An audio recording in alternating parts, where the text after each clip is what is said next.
Rampa గారు రాసిన మరణం లేని మీరు బుక్ లో ఒక కాన్సెప్ట్ చాలా బాగా నచ్చింది. ఆ కాన్సెప్ట్ పేరేం పేరంటే సమదృష్టి. అంటే సమదృష్టి అంటే ఏంటి అనేది జస్ట్ లాస్ట్ లో తెలుస్తుంది. దీంట్లో అంటే ఎందుకు మనం ఎమోషనల్ గా బ్యాలెన్స్డ్ గా ఉండాలనే దాన్ని చాలా అద్భుతంగా వివరించారు. అంటే ఈ బుక్ లో వీలైతే అందరూ చదవండి. ఈ బుక్ లో ఎలా అంటే ఇంతవరకు మనకి ఏదైతే నాలెడ్జ్ తెలుసో ఆ నాలెడ్జ్ అనేది జస్ట్ ఒక 20% కానీ 30% నాలెడ్జ్ కానీ ఇంతవరకు మనకు తెలిసి ఉంటది. దీంట్లో ఏంటంటే ఒక కొత్త కోణంలో మనిషికి చాలా సింప్లిఫైడ్ గా అర్థమయ్యే విధంగా ఒక అలర్ట్‌నెస్ అన్నమాట. ఒక వర్షం పడుతుంది, ఒక అంటే ఒక భూకంపం వచ్చిందనుకోండి.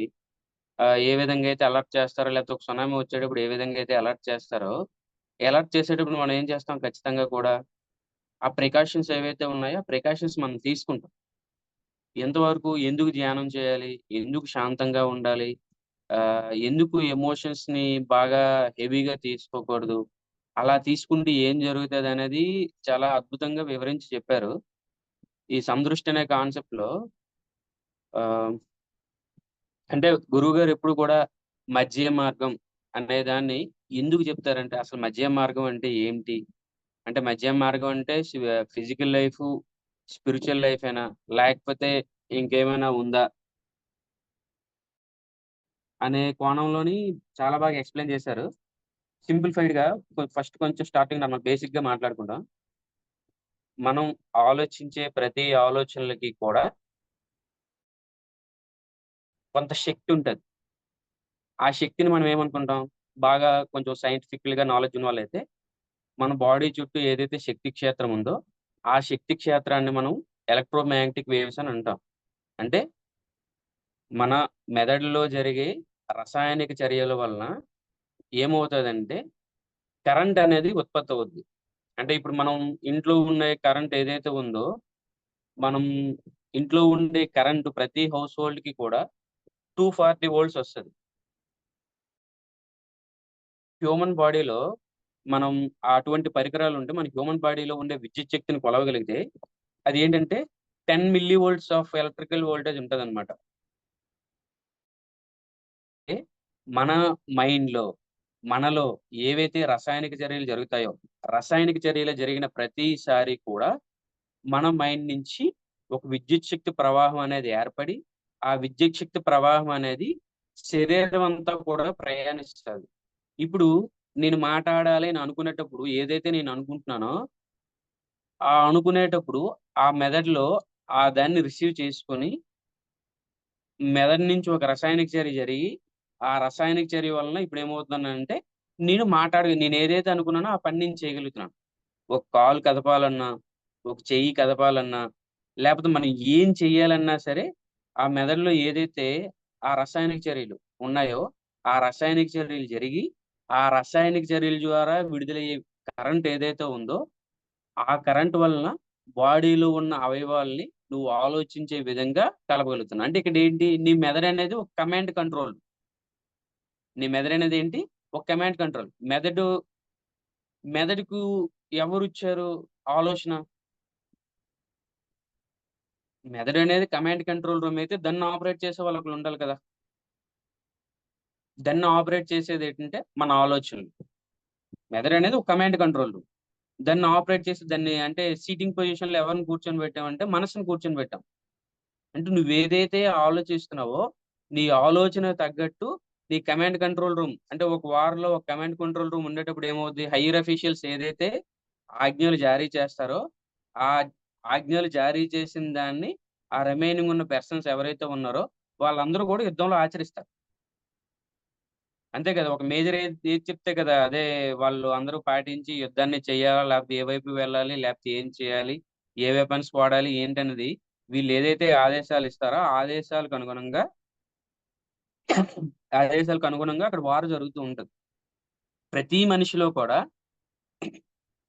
ఈ బ్రెయిన్ అది ఏదైతే ఉందో, ఆ బ్రెయిన్ అనేది ఒక కమాండ్ కంట్రోల్ రూమ్ అయితే, ఆ కమాండ్ కంట్రోల్ రూమ్‌ని ఏ విధంగా ఆపరేట్ చేయాలి అంటే డ్రైవర్ సీట్‌లో కూర్చొని ఏ విధంగా ఆపరేట్ చేయాలి? లేకపోతే ఎవరు ఆపరేట్ చేస్తున్నారంటే, నీ యొక్క ఆలోచన ఏదైతే ఉందో, నీ యొక్క ఆలోచన అనేది ఆ డ్రైవర్ సీట్‌లో కూర్చొని, నీ కమాండ్ కంట్రోల్ రూమ్‌ని ఆపరేట్ చేసి, ఈ బాడీలో ఏవైతే చర్యలు జరగాలో ఆటోమేటిక్‌గా ఆ చర్యలు నీకు తెలిసినా, తెలియకపోయినా ఆ చర్యలు ఇంతవరకు మనకు తెలీదు ఇలా జరుగుతదని.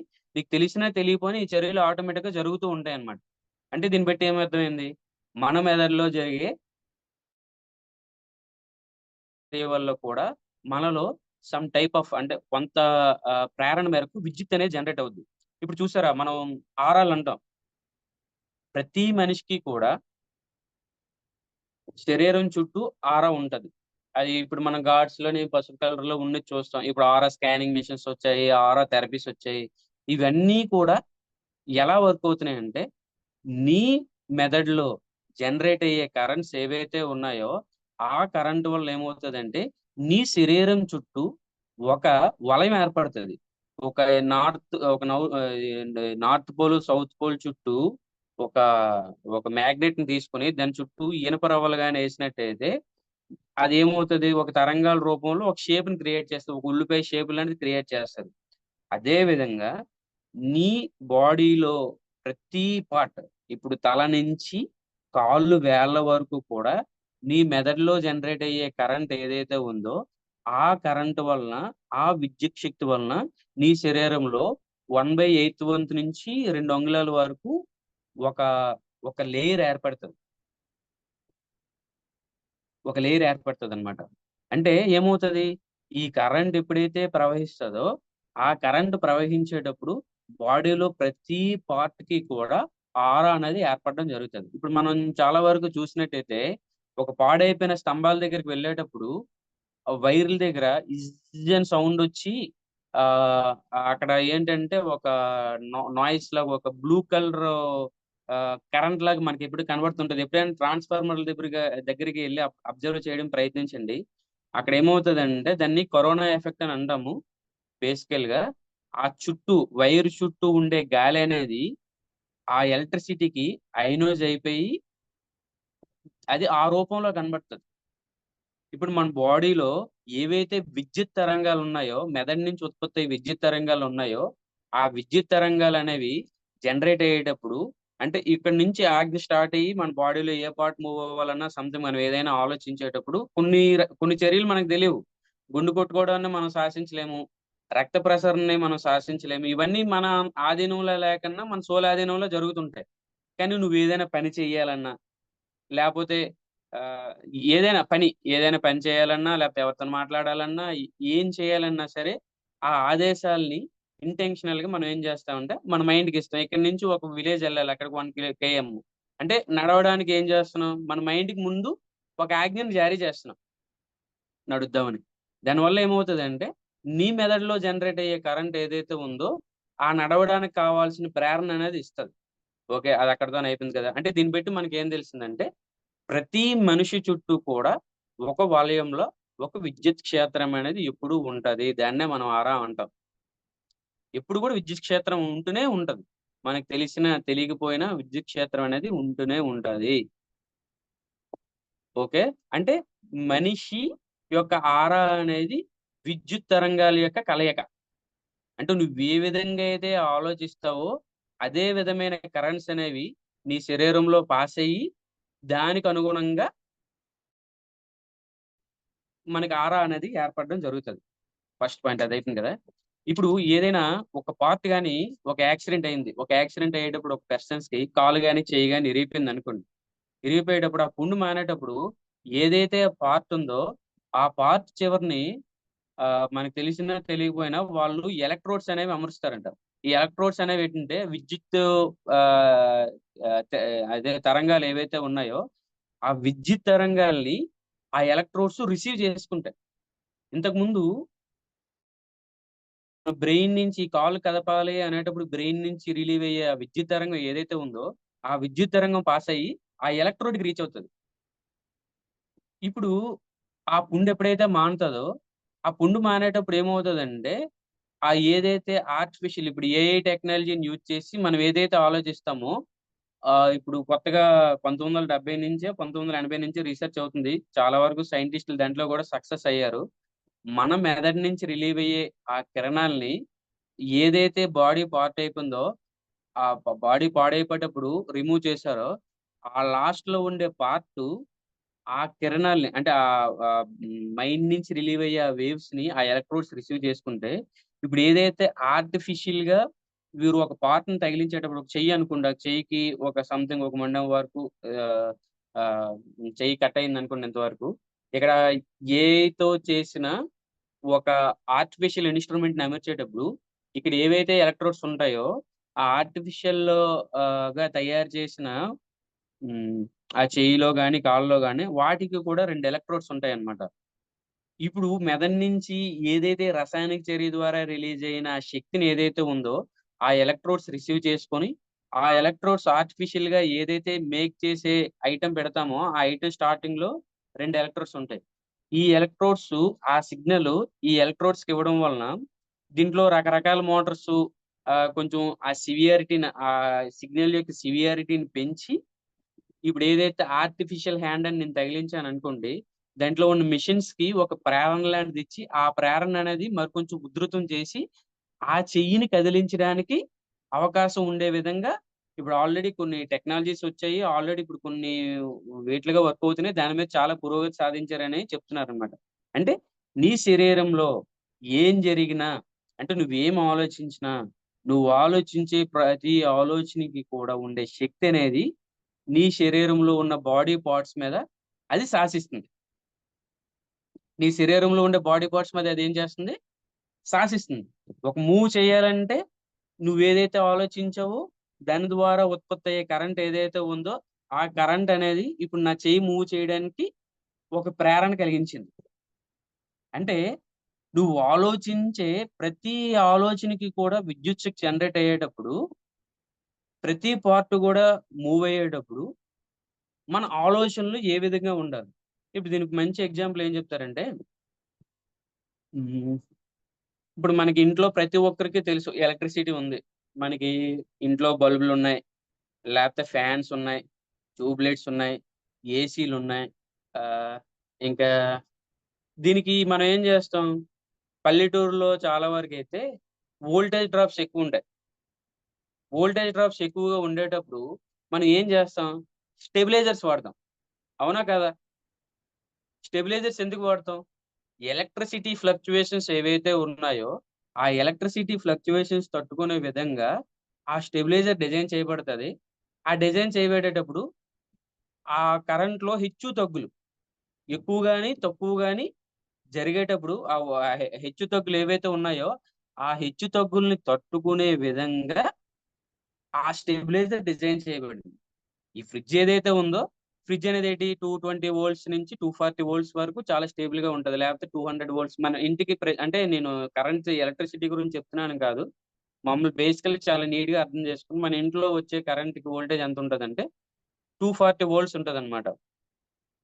ఇప్పుడు ఒక ట్రాన్స్‌ఫార్మర్ ఉంది. మనకెక్కడ ఊర్లో ఎక్కడి నుంచి కరెంట్ వస్తది మనకి? ప్రతి ఒక్కరు ఏదైనా కరెంట్ ఆగిపోయిందంటే ట్రాన్స్‌ఫార్మర్ బాగు చేస్తున్నారంటారు. ఏమో అంటారు? ట్రాన్స్‌ఫార్మర్ బాగు చేస్తున్నారంటారు. ఆ ట్రాన్స్‌ఫార్మర్ నుంచి మనం అందరం గూడా ఏమయ్యామంటే ట్యాప్ అయ్యాం. అంటే కరెంట్ తీసుకుంటున్నాం. అంటే ఆ కరెంట్ ఎప్పుడైతే తీసుకుంటున్నామో దాని ద్వారా మనం విద్యుత్ శక్తిని వాడడం జరుగుతుంది. ఈ ట్రాన్స్‌ఫార్మర్ నుండి ఒక 10 మంది మనం ఏమవ్వాలంటే ఒక 50 ఇళ్ళకి ఆ ట్రాన్స్‌ఫార్మర్ డిజైన్ చేయబడింది. ఒక 50 ఇళ్ళకి. ఆ 50 ఇళ్ళు వాడినంత వరకు ఆ ట్రాన్స్‌ఫార్మర్‌ని ఎంత శక్తి కావాలో అంత శక్తి మనకు ప్రాపర్‌గా యుటిలైజేషన్ అవుద్ది. ఇంట్లో ఉన్న వస్తువులకు గాని, వాటికి గాని ఏమి ఇబ్బందుండదు. ఇప్పుడేమవుతది మనం ప్రతి ఒక్కరం గూడా ఏంటి నార్మల్‌గా ఉండేటప్పుడు ఒక ఫ్యాను, ఒక లైటు సంథింగ్ ఒక యుటిలైజేషన్ అనేది వాడడం జరుగుతది. అదే మన ఇంట్లో పండగయిందనుకోండి. అదే ఊర్లో పండగయిందనుకోండి. అదే 50 మంది వాడినా ఆ పండగ అయ్యేటప్పుడు ఏమవుతదంటే యుటిలైజేషన్ 2 ఫ్యాన్‌లు వాడవలసిన వాళ్ళు 4 ఫ్యాన్‌లు వాడతారు. 4 ఫ్యాన్‌లు 2 లైట్‌లు వాడాల్సినోళ్ళు 6 లైట్‌లు వాడతారు. వీటి వల్ల ఏమవుతదంటే కెపాసిటీ తక్కువైపోయింది. యుటిలైజేషన్ ఎక్కువైపోయింది. కెపాసిటీ తక్కువైపోయి యుటిలైజేషన్ ఎక్కువైపోవడం వల్ల ఏమవుద్ది? బేసికల్‌గా ట్రాన్స్ఫార్మర్ ట్రిప్ అయిపోయిందంటారు. ట్రాన్స్ఫార్మర్ ట్రిప్ అయిపోవడం ఏంటంటే ఆ కెపాసిటీని తట్టుకోలేక అక్కడ ఏవైతే రిలేస్ అనే అరేంజ్మెంట్స్ ఉంటాయన్నమాట. ఆ రిలేస్ అనేది ఏంటంటే మనకి సేఫ్ కాదని భావించి ఆ కనెక్షన్ అనేది డిస్కనెక్ట్ అయిపోవడం జరుగుతది. అర్థమైందా? అంటే ఇప్పుడు చూడండి, మనకి ఒక 6 వోల్ట్ బల్బ్‌కి మనం ఎలక్ట్రిసిటీ ఆహ్, త మ ఎలక్ట్రిసిటీ కరెక్ట్‌గా సరిపోతదనుకోండి 6 వాట్ బల్బ్. మనం 4.5 వోల్ట్ బల్బ్ తగిలించేటప్పుడు ఏమవుతదంటే, ఈ 6 వాట్ బల్బ్‌కి కొంత కరెంట్ తీసుకుంది. కొంత కరెంట్ అంటే కొంత శక్తిని తీసుకుంది. చాలా అంటే 6 వాట్ బల్బ్‌కి ఒక 30 యూనిట్స్ ఆఫ్ శక్తిని తీసుకుందనుకోండి. యాంప్స్ అవన్నీ వదిలేయండి. ఇప్పుడు 4.5 వోల్ట్స్‌కి ఒక 20 యూనిట్స్ ఆఫ్ కరెంట్‌ని తీసుకుందనుకోండి. ఇప్పుడు ఆ 4.5ని వాటేజ్ బల్బ్‌ని ఈ 6 వాటేజ్ బల్బ్‌లో ప్లేస్ చేసేటప్పుడు స్టార్టింగ్‌గా బాగా ప్రకాశవంతంగా ఎలుగుతది. కొంత టైం ఏసాక అది ఏటైద్దంటే మాడిపోద్ది. మనం ఏటంటామంటే షార్ట్ సర్క్యూట్ అంటామనమాట. ఈ షార్ట్ సర్క్యూట్ వల్ల ఏమవుతదంటే, పాస్ అవ్వాల్సిన కరెంట్ కన్నా ఇప్పుడు నా నా కెపాసిటీ 200 యూనిట్స్. ఇప్పుడు నా కెపాసిటీ ఎంతంటే 200 యూనిట్స్. కానీ నేనేం చేశానంటే 300 యూనిట్స్‌కి కనెక్ట్ అయ్యేటప్పుడు నేనేమవుతాను? డిస్టర్బ్ అవుతాను. ఇప్పుడు ఎలక్ట్రిసిటీ దాంట్లో వదిలేయండి. నేను డిస్టర్బ్ అయితాను. లేపోతే నేను దాన్ని తట్టుకోలేను. నేను 4 ఇడ్లీలు తినాల్సినోడిని 40 ఇడ్లీలు తిన్నానంటే నా పరిస్థితి ఎలా ఉంటది? అదే విధంగా మన బాడీలో ఉండే విద్యుత్ శక్తి అనేది కూడా ఎప్పుడు కూడా మాస్టర్స్ ఏం చెప్తారంటే శాంతంగా ఉండమంటారు. మన బాడీ నుంచి రిలీవ్ అయ్యే వేవ్స్ ఏవైతే ఉన్నాయో, జస్ట్ ఒక డీసీ లైన్, ఏసీ లైన్ అని అంటాం. ఏసీ లైన్ అంటే మనం చూడండి, తరంగాల రూపంలో మనం చిన్నప్పటి నుంచి ఎక్కడో అక్కడ ఈ తరంగాల రూపంలో తరంగాలు మనం చూసే ఉంటాం అన్నమాట. మన మైండు ఎప్పుడైతే స్టేబుల్‌గా ఉండి, మనం ఎప్పుడైతే ప్రశాంతంగా ఉండడం స్టార్ట్ చేస్తామో, మన బాడీ నుంచి రిలీవ్ అయ్యే వేవ్స్ అనేవి చాలా స్టేబిలైజ్డ్‌గా ఉంటాయి. మన ఆలోచనలు విపరీతంగా ఆలోచించడం వల్ల ఏమవుతదంటే, మన బాడీ నుంచి రిలీవ్ అయ్యే అంటే నువ్వెక్కువ ఆలోచించడం వల్ల, నీ మెదడు నుంచి జనించే ఆ కరెంట్ గాని, ఆ శక్తి గాని ఏదైతే ఉందో, అది ఎక్కువ ఫ్లక్చుయేట్ అవుతూ ఉంటది.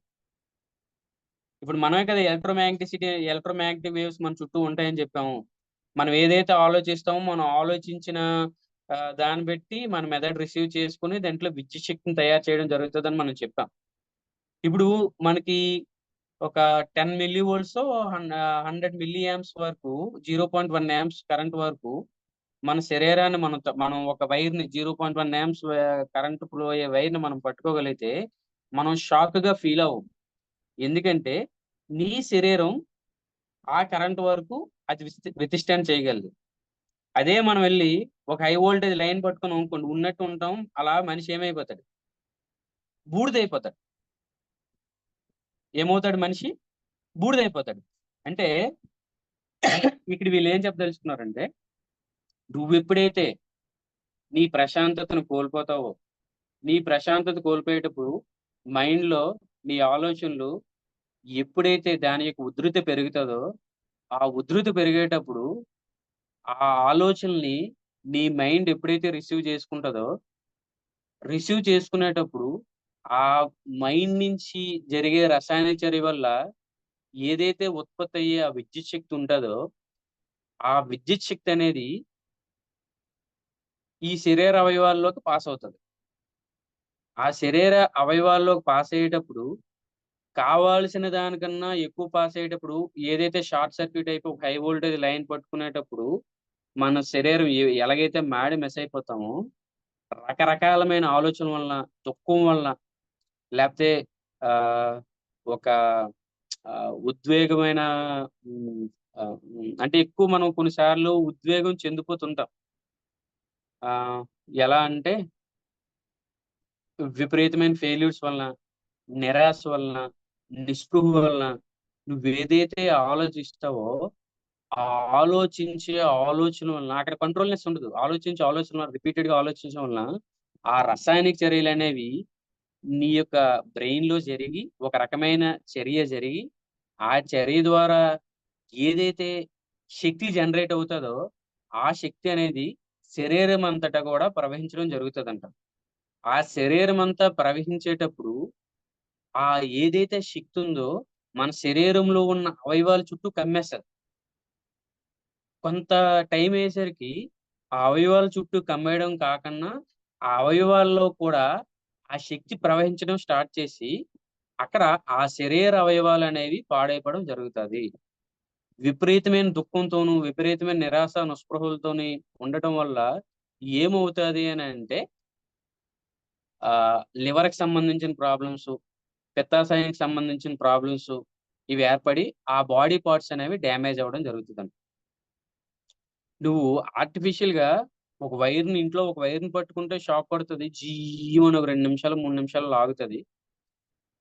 లేదు ఒక ట్రాన్స్‌ఫార్మర్ నుంచి తీసుకునే ఒక శక్తి ఎక్కువ, తక్కువ వల్ల ఇంట్లో ఉన్న మన ఫ్యాన్‌లు గాని, ట్యూబ్ లైట్లు గాని కొన్నిసార్లు ఏమవుతాయి కాలిపోతాయి. మనం పడుకునేటప్పుడే ట్యూబ్ లైట్ కాలిపోద్ది, ఫ్యాన్‌లు కాలిపోతాయి. అంటే ట్రాన్స్‌ఫార్మర్ నుంచి వచ్చిన జస్ట్ సెకండ్స్, వితిన్ సెకండ్స్‌లో నీ ఇంట్లో ఉన్న ఐటెమ్ అనేది డ్యామేజ్ అయిపోద్ది. ఆ డ్యామేజ్ అవ్వకుండా ఏం చేస్తున్నాం మనం? స్టెబిలైజర్స్ వాడుతున్నాం. ఒక్కొక్క స్టెబిలైజర్ కాస్ట్ ఎంత? రూ. 2000 ఉంటది. నీ శరీరంలో ఏదైనా ఒక డిసీజ్ తయారయింది, లేకపోతే ఏదైనా హెల్త్ ఇష్యూ అనేది జనరేట్ అయిందంటే 3 నెలల నుంచి 6 నెలల వరకు దాని యొక్క ఇంపాక్ట్ ఉంటది. అంటే నువ్వు ఆలోచించే ప్రతి నెగెటివ్ ఆలోచన కూడా ఒక హై వోల్టేజ్‌తో నువ్వు లెక్కించుకుంటే, హై వోల్టేజ్ వచ్చిన వితిన్ సెకండ్స్‌లో నీ ఇంట్లో ఫ్యాన్ కాలిపోతే, అదే హై వోల్టేజ్‌తో నువ్వు జనరేట్ చేసే ఆలోచన నీ శరీరాన్ని ఏ విధంగా డ్యామేజ్ చేయాలి? నువ్వు రూ. 2000 ఇచ్చి వెచ్చించి రూ. 2000 అంటే అమ్మో! అనుకోని ఎంతో బాధపడి లో వోల్టేజ్ వస్తుందని చెప్పేసి ఆ ఎలక్ట్రిసిటీ వాడిని, ఆ లైన్‌మ్యాన్‌ని, ఆ ట్రాన్స్‌ఫార్మర్‌ని, ఆ పనికిమాలిన లైన్‌మ్యాన్ అని చెప్పేసి, ఆ పనికిమాలిన ఎదవ అని చెప్పేసి ఆ ఏఈలైట్ ఇప్పుడేటి మనం ఆ ఏఈలైట్ చేత్తండ్రు. ఆడేటి చేత్తండు, ఈడేటి చేస్తండు అని చెప్పేసి తిట్టుకొని, ఇష్టం లేకపోయినా రూ. 30,000 ఐటెమ్ పోద్దని చెప్పేసి మనం ఏం చేస్తున్నాం? ఒక స్టెబిలైజర్‌ని కొనుక్కుంటున్నాం. ఆ స్టెబిలైజర్ ఏం చేస్తది? ఆ స్టెబిలైజర్ కూడా రేటింగ్ ఉందండోయ్! మన ఇంట్లో ఎలక్ట్రికల్ ఎక్విప్‌మెంట్ 200-240 వోల్ట్స్ వరకే కెపాసిటీ చేయగలదంటే, ఆ స్టెబిలైజర్ ఏటి చేస్తదంటే 160-280 స్టెబిలైజ్ చేయగలదు. అంతకన్నా లో కూడా వచ్చిందనుకోండి స్టెబిలైజర్ కూడా కాలిపోద్ది. మీరు ఎంత డబ్బులు పెట్టి కొనుక్కున్నా వేస్టే. ఇప్పుడు నువ్వు ఆలోచించే ఆలోచన, నువ్వు ఆలోచించే ఆలోచన ఏదైతే ఉందో, ఆ ఆలోచించే ఆలోచన నువ్వు ఎమోషన్స్‌తోని, దుఃఖంతో ఉండటం వల్ల ఏదైతే ఒక ఒక ఒక రసాయనిక చర్య జరిగి, ఆ రసాయనిక చర్య ద్వారా ఉత్పత్తయ్యే కరెంట్ ఏదైతే ఉందో, నీ శరీరంలో పార్ట్స్‌లోకి వెళ్లి దాన్ని ఎఫెక్ట్ చేస్తున్నప్పుడు, అది స్టెబిలైజ్ అయ్యి 3 నెలల నుంచి 6 నెలల వరకు కాయగలుగుతుందంట. మనం రోజుకి ఎన్ని వేల ఆలోచనలు చేయగలుగుతున్నాం? 72,000 ఆలోచనలు మనసు చేయగలిగితే, నిర్మాణాత్మకమైన ఆలోచనలెన్ని, కన్‌స్ట్రక్టివ్ పాత్‌లు ఎన్నోటున్నాయి, డిస్ట్రక్టివ్ పాత్‌లు ఎన్నున్నాయి. అంటే ఒకసారి వోల్టేజ్ వచ్చినందుకే ఇటు స్టెబిలైజర్ కాలిపోయి, ఫ్యాను కాలిపోతే, నీ శరీరానికి, నీ బాడీలో ఉన్న పార్ట్స్‌కి ఎన్ని లక్షలు, ఎన్ని కోట్లు పెట్టుకుంటే అది స్టెబిలైజ్ చేయగలుగుతుంది. ఎలక్ట్రిసిటీని నువ్వు చేసే ఎలక్ట్రిసిటీ అనేది హైగా ఉన్నా సరే, అది 3 నెలల వరకు, 6 నెలల వరకు స్టేబిలైజ్ చేయగలిగి, అది విత్‌స్టాండ్ అయ్యి, నీకు ప్రాపర్‌గా వర్క్ అవుతుందంటే, నీ బాడీలో ఉన్న పార్ట్స్‌కి గాని, ఆ కణాలకు గాని ఎన్ని వేల కోట్లు ఇచ్చి కొనుక్కోవాలి. ఒక 2 నిమిషాల చొప్పున ఒక స్టెబిలైజర్ కాలిపోయిందనుకోండి. ఆ లో వోల్టేజ్ గాని, హై వోల్టేజ్ గాని వచ్చి. మనం రోజులో ఒక 1000 ఆలోచనలనేవి నెగెటివ్‌గా ఆలోచించామనుకోండి, లేకపోతే నిరోషం, నిస్పృహలతో ఉండి, ఆ ఆలోచన యొక్క ఇంటెన్సిటీ పెంచేసామనుకోండి, దానివల్ల మన మెదడులో జరిగే రియాక్షన్ వల్ల ఆ విద్యుత్ శక్తి అనేది శరీరంలో ప్రవహించేటప్పుడు, ఆ విద్యుత్ శక్తి అనేది శరీరంలో ప్రవహించేటప్పుడు, ఆ శరీర కణజాలాల మీద ఎఫెక్ట్ చేసేటప్పుడు, అది దాన్ని డిఫెండ్ చేసుకుంటుంది అంటే, నీ బాడీలో ఉండే ఒక్కొక్క కణం ఎన్ని స్టెబిలైజర్‌లతో సమానం.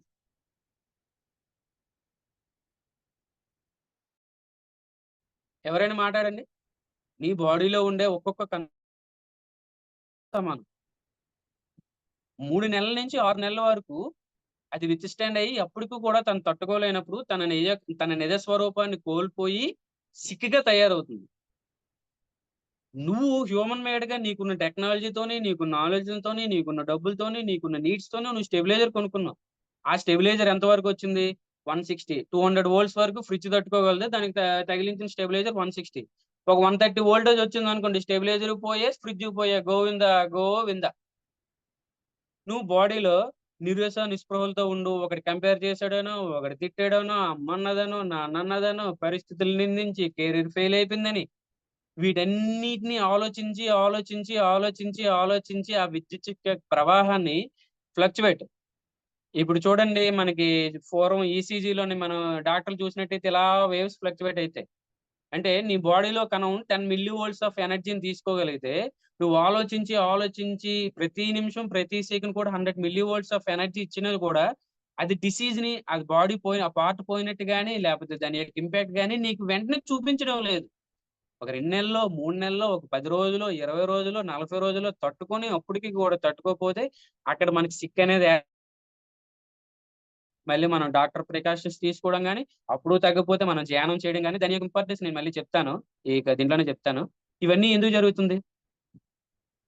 అంటే నీ బాడీలో ఉన్న ఒక్కొక్క కణాన్ని ఎన్ని వేలిచ్చి నువ్వు కొనుక్కోగలవు?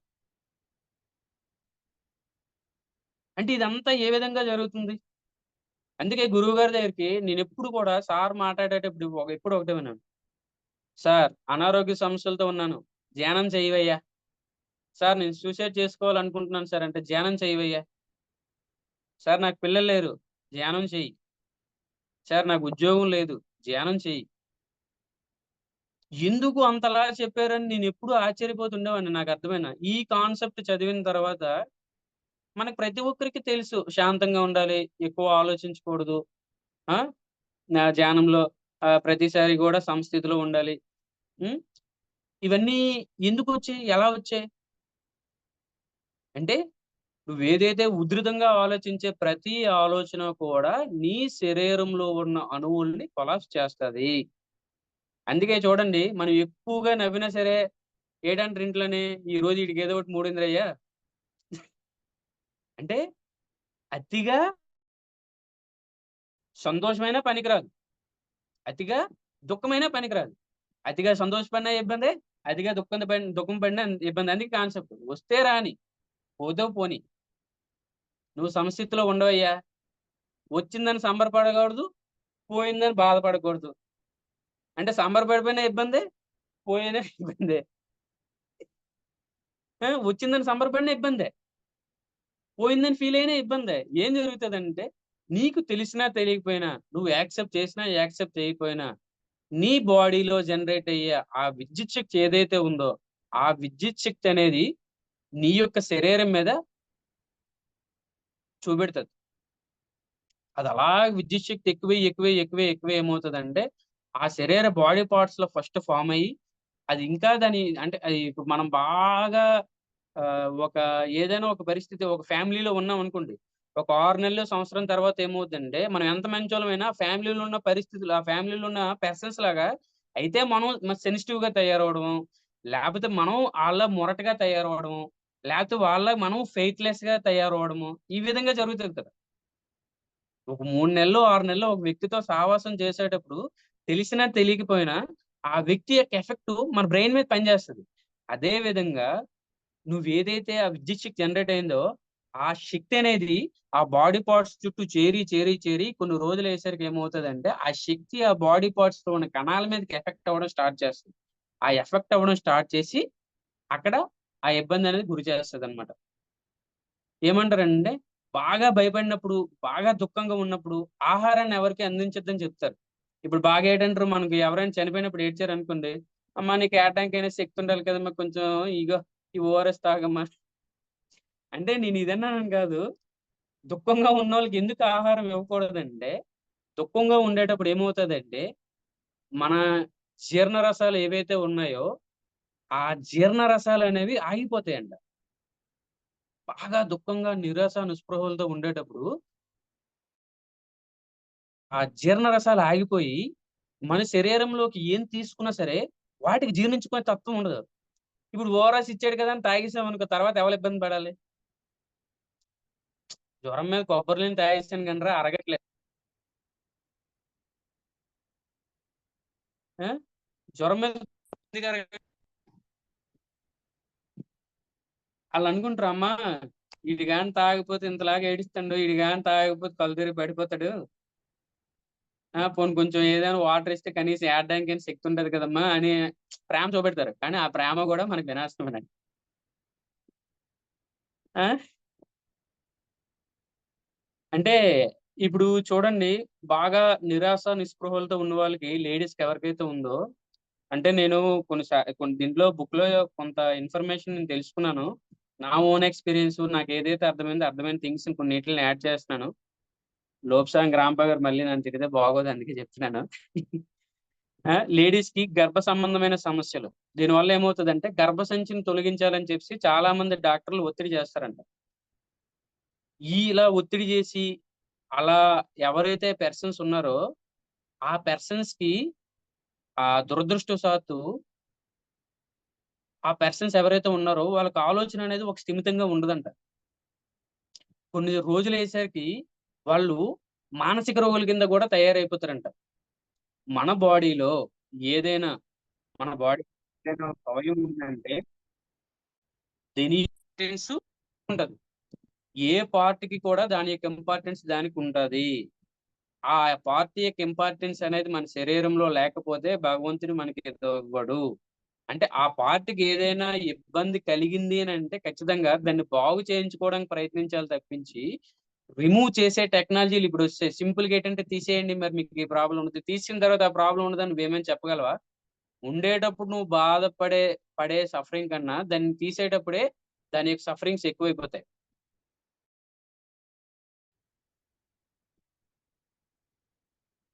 అంటే దీన్ని బట్టి ఏంటి? ధ్యానంలో కూర్చోండి. ధ్యానంలో కూర్చున్న తర్వాత మీకేవైతే ఆలోచనలొస్తున్నాయో, ఆలోచనల్ని కొంతవరకు ట్రావెల్ చేసి, మళ్ళీ ఆలోచనొస్తుందన్నప్పుడు దాన్ని కట్ చేయండి. మనసుని ప్రశాంతంగా ఉంచండి. మనసుని ఏం చేయమని చెప్తున్నాం? ప్రశాంతంగా ఉంచమని చెప్తున్నాం.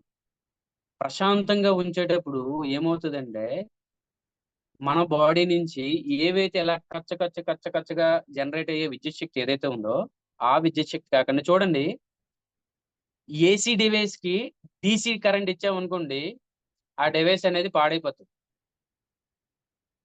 డీసీ డివైస్‌కి ఏసీ అనేది ఇచ్చామనుకోండి, ఆ డివైస్ అనేది పాడైపోద్ది. మనం ఎప్పుడైతే స్టేబిలైజ్డ్‌గా ఉంటామో, మన బ్రెయిన్ నుంచి జనరేట్ అయ్యే కరెంట్ అనేది జస్ట్ ఒక తీగలాగా, జస్ట్ ఒక లైన్‌లాగా అలా ఉంటది. మనం ఎప్పుడైతే అల్లకల్లోలం అయిపోయామో, మన బాడీ నుంచి రిలీవ్ అయ్యే వేవ్స్ అనేవి ఇలా కచ్చలుగా ఒక స్పైక్స్ రూపంలో వెళ్తూ ఉంటాయి. అప్పుడు ఏం చేస్తున్నాం, మన డీసీ డివైసెస్ ఏవైతే ఉన్నాయో, ఆ డీసీ డివైస్‌లకి ఏసీ కనెక్ట్ చేస్తాం.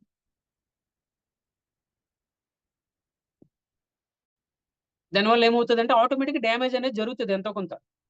అందుకే నువ్వెప్పుడైతే స్థిర చిత్తంగా ఉంటావో, ఎప్పుడైతే బాడీని రిలాక్స్ చేసి మైండ్‌ని ఎప్పుడైతే రిలాక్స్ చేస్తావో, నీ నుంచి రిలీవ్ అయ్యే ఆ విద్యుత్ శక్తి ఏదైతే ఉందో స్టేబిలైజ్డ్‌గా ఉంటది.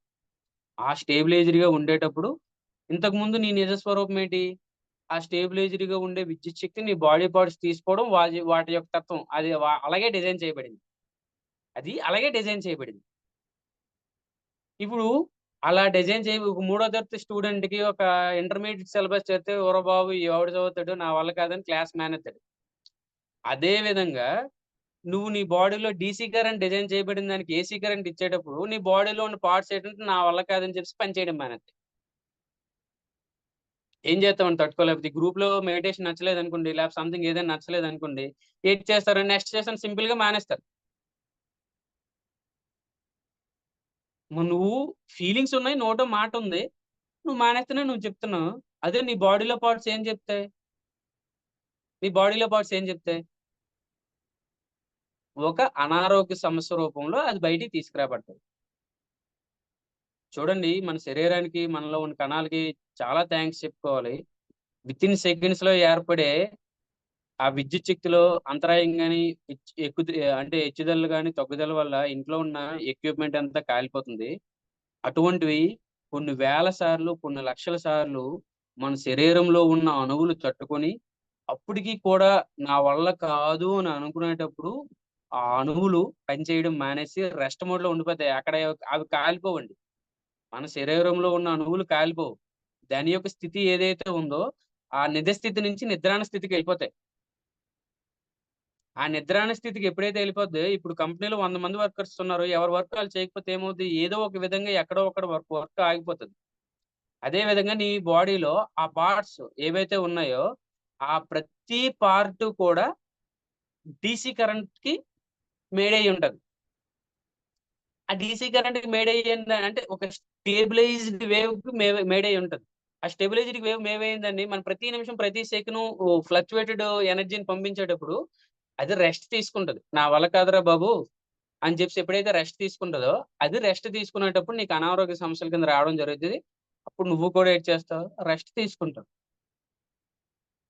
అంటే ఫిజికల్ లెవెల్‌లోనే నువ్వు ఇలాగ ఇబ్బంది పడినప్పుడు, నీ శరీరంలో ఉన్న అణువులు కూడా ఇదే రకమైన ఫినామినా, ఇదే రకమైన రియాక్షన్స్ అనేవి జరగడం స్టార్ట్ అయితాయి. ఇప్పుడు దీనికి రెమెడీ గూడా చెప్పారు. ఏం చెప్పారంటే, ఎప్పుడైతే ధ్యానం చేస్తామో, ధ్యానం చేసేటప్పుడు ఎప్పుడైతే మన ఆలోచన యొక్క తీవ్రతను మనం ఎప్పుడైతే తగ్గిస్తామో, కొంత బాగా సాధన చేసేటప్పుడు ఎటువంటి ఆలోచన రహిత స్థితిలో మనం ఎప్పుడైతే ఉంటామో, మన శరీరం నుంచి రిలీవ్ అయ్యే ఆ కరెంట్ ఏదైతే ఉంటదో, ఆ స్టెబిలైజ్డ్ కరెంటు, ఆ స్టెబిలైజ్డ్ కరెంట్ అనేది మళ్ళీ ఆ శక్తి అనేది ఆ పార్ట్స్ మీద మళ్ళీ అలా ప్రవహించడం స్టార్ట్ చేస్తది. ఆ శక్తి ఎప్పుడైతే అలా ప్రవహించడం స్టార్ట్ చేసిందో, ఇంతకుముందేటి ఆ హెచ్చుతగ్గుల కరెంట్ ఆ బాడీ మీద ప్రవహించేటప్పుడు, ఒక పర్సన్‌తో సాంగత్యం చేస్తే ఆ పర్సన్‌లాగా మారేటప్పుడు, ఈ మళ్ళీ స్టేబిలైజ్డ్ వేవ్స్ ఎప్పుడైతే మళ్ళీ ఆ పార్ట్ చుట్టూ అలాగే ఎప్పుడైతే ప్రవహించి కొన్ని రోజులు ఈ సాధన మనం ఎప్పుడైతే చేస్తామో, ఆ సాధన చేసేటప్పుడు మళ్ళీ దాని యొక్క ప్రవర్తన మళ్ళీ ఇది తీసుకొని, మళ్ళీ ఆటోమేటిక్‌గా ఏ విధంగా అయితే పాడైందో అదే విధంగా రిపేర్ చేసుకుంటదంట. నువ్వు ధ్యానంలో కూర్చొని ఎంత గాఢమైన ఆ స్టేబిలైజ్డ్ కరెంట్‌ని నీ బాడీలోకి నువ్వు ఇవ్వగలిగితే, ఏదైతే పాడైపోయిన ఆహ్, ఏదైతే ఆ అవయవానికి ఇన్సెక్ అనేది కలిగిందో, మనం రోజు చేస్తున్నప్పుడు ఏమవుతదంటే, ఆ శక్తి మళ్ళీ అదే అణువుల్లో ప్రవేశించి, మళ్ళీ అదే అణువుల్ని మేల్కొల్పి, మళ్ళీ ఆరోగ్యవంతంగా తయారయ్యే విధంగా తయారు చేస్తదంట. ఇక్కడ ప్రతీదీ అందుకే మన ఆలోచనలే మన వాస్తవాలు.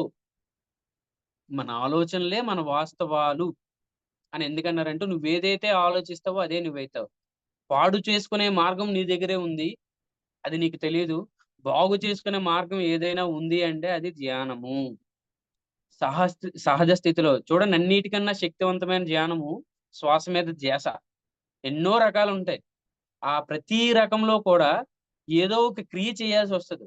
కానీ ఇక్కడ మనం క్రియ చేయాల్సిన అవసరం లేదు. ఏదైతే నీలో సహజంగా జరుగుతుందో, ఆ సహజంగా జరిగే క్రియని గమనించడమే ఇక్కడ మనం ధ్యానం కింద తీసుకున్నాం. అది నీ సహజ స్థితి. నీ బాడీలో నీ నుంచి జనరేట్ అయ్యే ఆ విద్యుత్ శక్తి కూడా ఎంత సహజంగా అయితే జరుగుతది, నీ శరీరంలో ప్రవేశిస్తుందో, అంతే సహజంగా దాన్ని నీ బ్రెయిన్‌లో నువ్వు అదుపు చేయగలిగినప్పుడు, మళ్ళీ అదే శక్తి నీ శరీర పార్ట్స్ మీద మళ్ళీ రీక్యాప్ చేస్తున్నాను.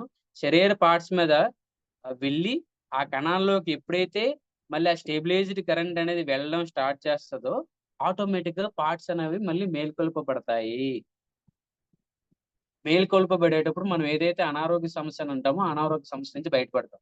అందుకే ధ్యానంలో వచ్చిన వాళ్ళు నాకు అది తగ్గిపోయింది, ఇది తగ్గిపోయింది, ఇది తగ్గిపోయింది అని ఎందుకంటారంటే, తన ఆలోచనల ద్వారా, తన యొక్క చేష్టల ద్వారా ఏదైతే తన శరీరానికి హాని కలిగించుకున్నాడో, ఆ హాని కలిగించడం అనేదేంటంటే విద్యుత్ శక్తి యొక్క హెచ్చుదల, తగ్గుదల. దీనివల్ల జరిగిన డ్యామేజ్ ఏదైతే ఉందో, మళ్ళీ ధ్యానం చేసి, ఆ స్టెబిలైజ్డ్ వేవ్స్ అనేవి మళ్ళీ పాస్ చేసేటప్పుడు, ఆ స్టెబిలైజ్డ్ వేవ్స్ అనేవి పాస్ చేసేటప్పుడు మళ్ళీ ఆ పార్ట్స్‌లోకి, ఆ కణాల్లోకి ఆ ఎనర్జీ అనేది ప్రవహించడం వలన మళ్ళీ తన యొక్క శక్తిని రీగెయిన్ అయ్యి, మళ్ళీ ఆ పార్ట్స్ అనేవి ఆరోగ్యంగా తయారవ్వడం జరుగుతాయి. ఇది ధ్యానం చేసేటప్పుడు మనలో జరిగే క్రియ. అందుకే నాకు చాలా మంది హాస్టల్ ట్రావెల్ అవ్వలేదు. దీంట్లో చెప్పి హాస్టల్ ట్రావెల్ అవ్వలేదు. అదవ్వలేదు, ఇదవ్వలేదు. నేను ఏ అనుభూతుల్ని చెందలేకపోతున్నానంటే వాళ్ళేం చెప్తారంటే, ఎవరైతే శాంతంగా ఉంటారో, శాంతంగా ఉన్న వాళ్ళ యొక్క విద్యుత్ శక్తి అనేది చాలా స్టెబిలైజ్డ్‌గా ఒక వేవ్‌గా ఉంటదంట. ఎవరైనా మనకి భావ ప్రసరణ చేయాలన్నా, అంటే టెలిపతి అని గాని, సైకోమెట్రీ అని గాని, క్లియర్ వాయిడియన్స్ గాని చాలా మందికి ఎక్స్‌పీరియన్సెస్ ఉంటాయి. ప్రతి ఒక్కరికి ఉండవు. ఎందుకు ఉండవంటే, ఆ మనిషి ఎప్పుడైతే ప్రశాంతంగా ఉంటాడో తన యొక్క శక్తి స్టేబిలైజ్డ్‌గా ఉంటది. ఆ స్టేబిలైజ్డ్‌గా ఉండేటప్పుడు వాళ్ళు డీసీ ఎనర్జీతో ఉంటారు. మనం డీసీ ఎనర్జీతో ఉండేటప్పుడు 2 కండక్టర్‌లను కలిపి ఆ విద్యుత్ శక్తి ప్రవాహాన్ననేది చూడండి వైర్‌లో ఎక్కడైనా కరెంట్ ఉందనుకోండి దాని నుంచి ట్యాప్ చేసి ఫ్యాన్‌కిస్తారు. లేదా దాని నుంచి ట్యాప్ చేసి బల్బుకిస్తారు. ఇదే విధంగా వాళ్ళేదైతే భావ ప్రసరణ చేస్తున్నారో టెలిపతి. మనకేదైనా ఇలాగ అనిపించింది, నాకు ఎక్స్‌పీరియన్స్ వచ్చిందని మనం చెప్తాం చూసారా? మీరు ప్రశాంతంగా ఎప్పుడైతే తయారైతారో, ఆళ్ళు ఉండే ప్రశాంతతకి మీరెప్పుడైతే మ్యాచ్ అయితారో, వాళ్ళేదైతే చెప్పాలనుకుంటున్నారో, ఆ చెప్పాలనుకున్న ఎనర్జీస్‌కి మీరు సింక్ అయ్యి, ఆ నాలెడ్జ్‌ని మీరు తీసుకోగలరు. అప్పుడే మళ్ళీ మనం సూక్ష్మ శరీర యానాలు చేయగలం. అంటే ధ్యానం ద్వారా పొందే శక్తులు గాని, ధ్యానం ద్వారా పొందే అనుభవాలు గాని, నువ్వు పొందాలి అంటే ఖచ్చితంగా నిన్ను నువ్వు ప్రశాంతంగా, శాంతంగా ఉంచుకోవాల్సిన అవసరం ఎంతైనా ఆవశ్యకత ఉంది. అంతే కదా! అందుకే అంటారు. ఏదైనా ఒక పార్ట్ అంటే ఒక అనారోగ్య సమస్య ఉంది అంటే, ఆ అనారోగ్య సమస్యని మళ్ళీ ఏ విధంగా చేసుకోవాలంటే, అదే ఇంటెన్సిటీతో ప్రశాంతంగా ఉండేటప్పుడు గంటలు, గంటలు మనం ఎప్పుడైతే ధ్యానం చేస్తామో, ఆ ధ్యానం చేసేటప్పుడు ఆ బాడీస్ మీద ఆ ఎనర్జీ పనిచేసేటప్పుడు ఆటోమేటిక్‌గా ఆ ఇన్సెక్ట్ నుంచి అదే సిక్ నుంచి నార్మల్‌గా హెల్తీగా తయారవ్వడానికి అవకాశం ఉంటదని చెప్తారు. అందుకే మధ్య మార్గం. గురువుగారు మధ్య మార్గం. సమస్థితి, సమదృష్టి ఇవన్నీ ఆ కాన్సెప్ట్ దీనికే చెప్పారని నాకనిపించింది. నాకు చాలా అద్భుతంగా అనిపించి, చాలా హ్యాపీ అనిపించింది ఇది చదివిన తర్వాత. జస్ట్ ఒక 2, 3 పాయింట్స్ ఏవైనా ఉంటే కవర్ చేస్తాను. ఒక్క నిమిషం సంతోష్. ఒక సెకండ్. ఆ! వన్ ఇప్పుడు జంతువులు కూడా అంతే కదా! ఏదైనా ఆరోగ్య సమస్య వచ్చినప్పుడు కొన్ని రోజులు ఒక ఒక రోజు పాటు ఏమి తినడం, తాగడం అన్నీ ఆఫ్ చేసేస్తుంటాయి. హ్మ్. హ్మ్. అవును. హ్మ్. అదే. అందుకే పరిపూర్ణమైన ఆరోషక మా మానసిక ఆరోగ్యం ఎవరికైతే ఉందో వాళ్ళకి సిద్ధులు సిద్ధిస్తాయంట.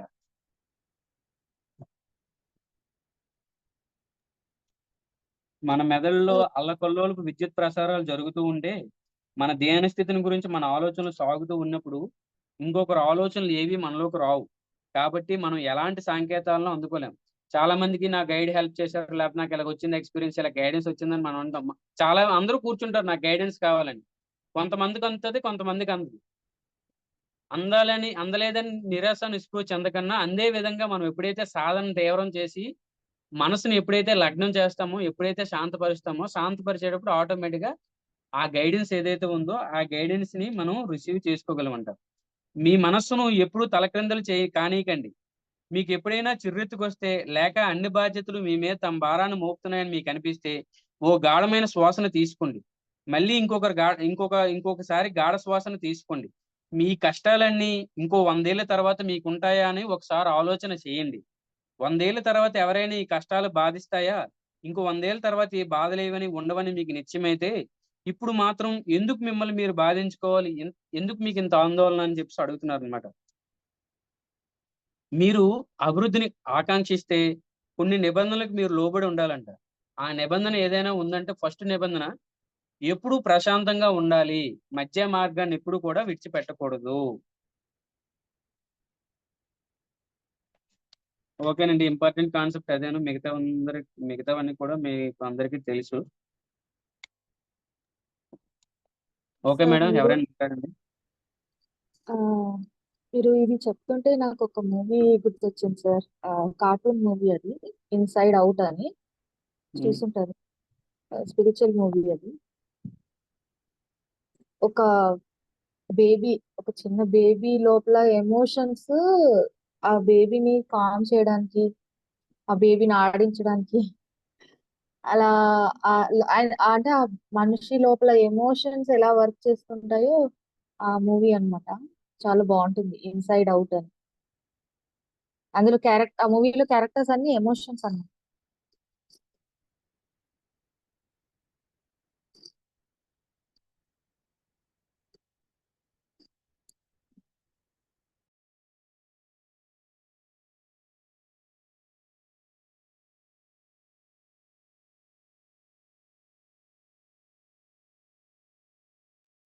హలో!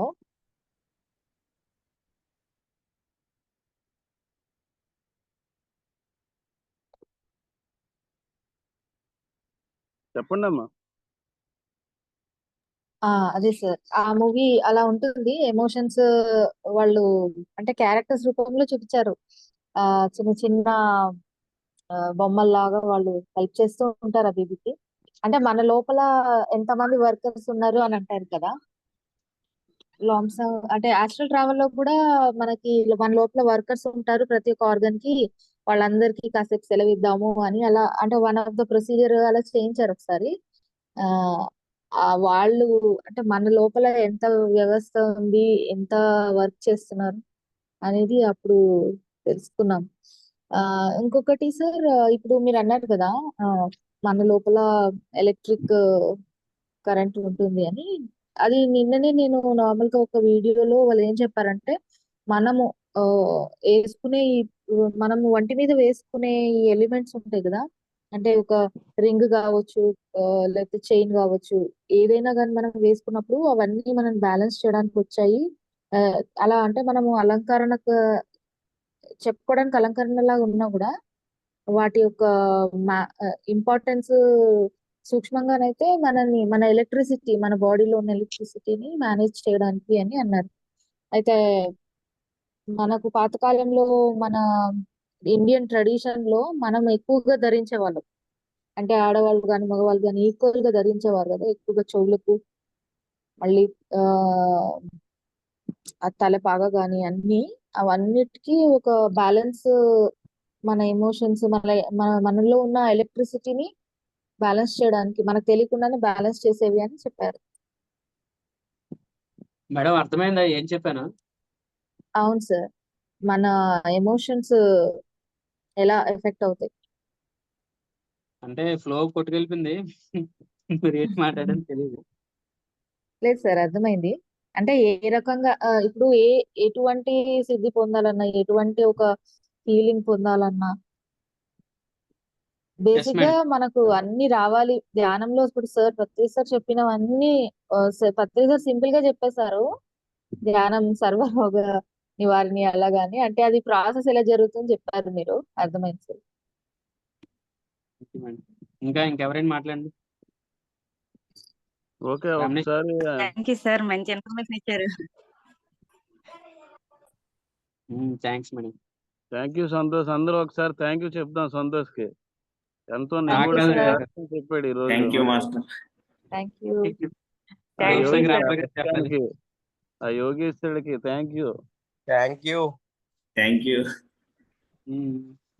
Thank you sir. అర్థమైందా? వండర్ఫుల్. అంటే నేను దాన్ని సింప్లిఫైడ్ చేసి చెప్పాను, అర్థమైందో లేదో నాకు తెలియదు. చాలా బాగా అర్థమైంది. చాలా బాగా ఎక్స్ప్లెనేషన్, చాలా డెప్త్ గా ఇచ్చావు సంతోష్. ఓకే. అంటే మనకి రెగ్యులర్ గా జరిగే ఎగ్జాంపుల్స్ తోటి ఇచ్చావు కాబట్టి చాలా బాగా అర్థమైంది. ఓకే పింటూ. ఉమ్, ఎంతో ఉమ్, అద్భుతమైన విషయం తెలుసుకున్నాం ఈరోజు. ఒక విషయం తెలిస్తే ఎంతో ఆనందంగా ఉంటది. అది ఆచరణలో పెట్టినప్పుడు ఇంకా ఆనందంగా ఉంటది. అంత అద్భుతమైన విషయాన్ని తెలుసుకున్నాం. మన శరీరంలో ఎదురయ్యే అనారోగ్య సమస్యలు అన్నిటికీ కారణం మనలో జరిగే ఎన్నో ఆలోచనలు, ఎన్నో ఎమోషన్స్, భావోద్వేగాలు. వీటికి లోపలికి ఎంత కనెక్షన్ ఉన్నది అనేది ఈ రోజు స్పష్టంగా తెలిసింది. ఆ పుస్తకం వల్ల, సంతోష్ చదివి చెప్పడం వల్ల ఎంతో చక్కగా ఉన్నది. ఇక్కడే ఉన్నది అంతా కూడా. తెలిస్తే మోక్షం, తెలియకపోతే బంధం, దుఃఖం అన్నమాట. అప్పుడెప్పుడో ఒక సినిమా చూశాను, ఆ నలుగురు అని. ఆ హీరో చుట్టూ చనిపోయిన తర్వాత ఇద్దరు ఎమకింకర్లు ఉండేవారు అనమాట. ఇద్దరు ఎందుకు ఎమకింకర్లు ఉన్నారంటే, అంతవరకు అతను దుఃఖంలో ఉన్నాడు. నేను మోసం చేశాను, నా వాళ్ళందరూ మోసం చేస్తున్నారు. అలా సినిమా ఎండింగ్కి వచ్చేసరికి విషయం అర్థమయ్యింది. నేను ఎవరిని మోసం చేయలేదు, నేను ఎవరెవరికైతే సాయం చేశానో వాళ్ళందరూ కూడా చక్కటి స్థితిలో ఉన్నారు, వాళ్ళు ఎవరు మోసగాళ్ళు కాదు, వాళ్ళందరిలో పరివర్తన వచ్చింది అని తెలియగానే ఆ యమకింకర్లు కాస్త దేవతలుగా మారిపోయారు. ఇక్కడే ఉన్నది అంతా కూడా. తెలిస్తే మోక్షం. తెలియకపోతే ఎప్పుడు తెలియనంత వరకు దుఃఖమే. తెలుసుకునే ప్రయత్నం చేయాలి. తెలుసుకునే ప్రయత్నం ఎలాగా? సాధన ద్వారా చేయాలి. సాధన ద్వారా, స్వాధ్యాయం ద్వారా, సజ్జన సాంగత్యం ద్వారా. సాధన ద్వారా మన అనుభవపూర్వకంగా, మన సొంత అనుభవపూర్వకంగా తెలుసుకుంటాం. ఇంకొంత ముందు అడిగేసి స్వాధ్యాయం. ఎన్నో మహానుభావులు రాసిన పుస్తకాలు, ఎన్నో అద్భుతమైన పుస్తకాలు మనకు అందుబాటులో ఉన్నాయి. ప్రతి ఒక్క పుస్తకం ఒక వజ్రంతో సమానం. అంత గొప్ప పుస్తకాలు మన చుట్టూనే ఉన్నాయి. అవన్నీ నిరంతరం మన స్వాధ్యాయం చేస్తూనే ఉండాలి, నిరంతరం కూడా. అలాగే సజ్జన సాంగత్యం, ఇదే ఒక గొప్ప సజ్జన సాంగత్యం. ఈ జూమ్ ద్వారా మనకి ఎంతో అవకాశం దొరికింది. ఆ జూమ్ కనుక్కున్న ఆ మహానుభావుడు ఎవరో గాని ఆయనకి మనం ఒకసారి శతకోటి వందనాలు చెప్పుకున్నా తక్కువే. మనం అందరం ఎవరెవరో ఎక్కడెక్కడో ఉన్నాం. ఒకరు విజయనగరంలోని, ఒకరు గజపతి నగరంలో, ఒకరు వరంగల్లోని, ఒకరు ముంబైలోని, ఎక్కడెక్కడో ఉన్నాం. చక్కగా ఈ రోజు సజ్జన సాంగత్యం చేసుకుంటున్నాం. ఎన్నో విషయాలు మనకు తెలుస్తున్నాయి కదా. ఎందరో అనుభవాలు. ఈరోజు మంచి అనుభవం కలిగింది మెడిటేషన్ వల్ల. నేను నా స్నేహితుడు బైక్ మీద జర్నీ చేస్తున్నాం, ఎక్కడికో వెళ్తున్నాం. సడన్ గా ఒక దగ్గర ఆగాం. సడన్ గా నన్ను తీసుకెళ్లిన మహానుభావుడు మాయమైపోయాడు. సడన్ గా నాకు కొంచెం భయం వేసింది. ఏంటిది, ఎక్కడ ఇది సడన్ గా మాయమైపోయాడు అనేసి ఒక భయం అనిపించింది. అలాగే నేను ఒక్కడినే తిరుగుతున్నాను. తెలిసిన వాళ్ళ ఇల్లు తెలిసిన వ్యక్తి కనిపించారు. కొంచెం హాయిగా అనిపించింది. అమ్మ, తెలిసిన వ్యక్తి కనిపించారు అనేసి. ఆ వ్యక్తి ఇంట్లోకి తీసుకెళ్లారు. తీసుకెళ్ళగానే ఒక దగ్గర ఒక సోఫాలో కూర్చున్నాను. ఏడు తమ్ముడు, ఏడు సంఖ్యలకు వచ్చామనేసి ఆవిడ పలకరిస్తే ఆ వ్యక్తి పిల్లల నలుగురు వచ్చి నా చుట్టూ చేరిపోయారు, నన్ను పట్టుకున్నారు. వాళ్ళు నన్ను పట్టుకోగానే నాకు ఎంతో ఆనందం అనిపించింది. ఇదివరకు ఎప్పుడు పొందిన అనుభూతి, ఆనందం వాళ్ళు పట్టుకోగానే నాకు అనిపించింది అనమాట. ఎంతో హాయి అనిపించింది. ఇలాగా మంచి అనుభవం అనమాట. ఇక్కడే ఉన్నది అంతా కూడా. ఆనందం మన చుట్టూనే ఉంది, మనలోనే ఉంది. సరి అయిన ఆలోచన, సరి అయిన భావన, ఇవన్నీ ధ్యానం ద్వారా సిద్ధిస్తాయి. ఏ రోజు కూడా వదలకుండా ధ్యానాన్ని నిరంతరం కూడా. ఆహారమైన మానేసినా పర్లేదు, కానీ ధ్యానం మాత్రం ఏ రోజు మానకూడదు. ఒక ప్రేమనాథ్ అనేసి ఒక మాస్టర్ గారు, సీనియర్ మాస్టర్, ఆయన ఎప్పుడు అంటూనే ఉంటారు, ఎప్పుడు కూడా. నేను ఏ రోజు అయితే సాధన చేయనో ఆ రోజు ఆహారం తిన్నాం. ఆయన ఒక సంకల్పంగా పెట్టుకున్నాడు. ఆయన ఏ రోజు సాధన మానలేదు. ఆయన లింక్ పెట్టాడు అనమాట, ఆహారానికి సాధనకి.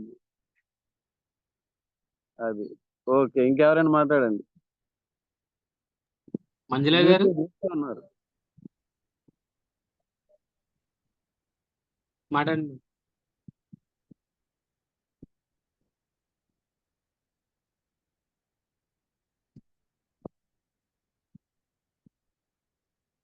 మేడం నవ్వుతున్నారు. Hi sir. అయ్యి మేడం, కనిపించలేదు. ఇప్పుడే కనిపిస్తున్నావు. ఇప్పుడే వచ్చాను సార్.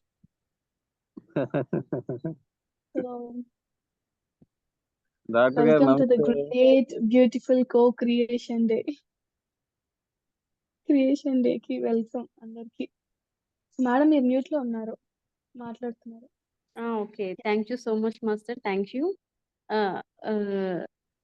సంతోష్ సార్కి నిజంగా వేల కృతజ్ఞతలు చెప్పాలి. ఎందుకంటే నిన్న నైట్ నేను సార్ అన్నట్టు నిరాశ నిర్లిప్తలోకి వెళ్ళిపోయాను అనమాట.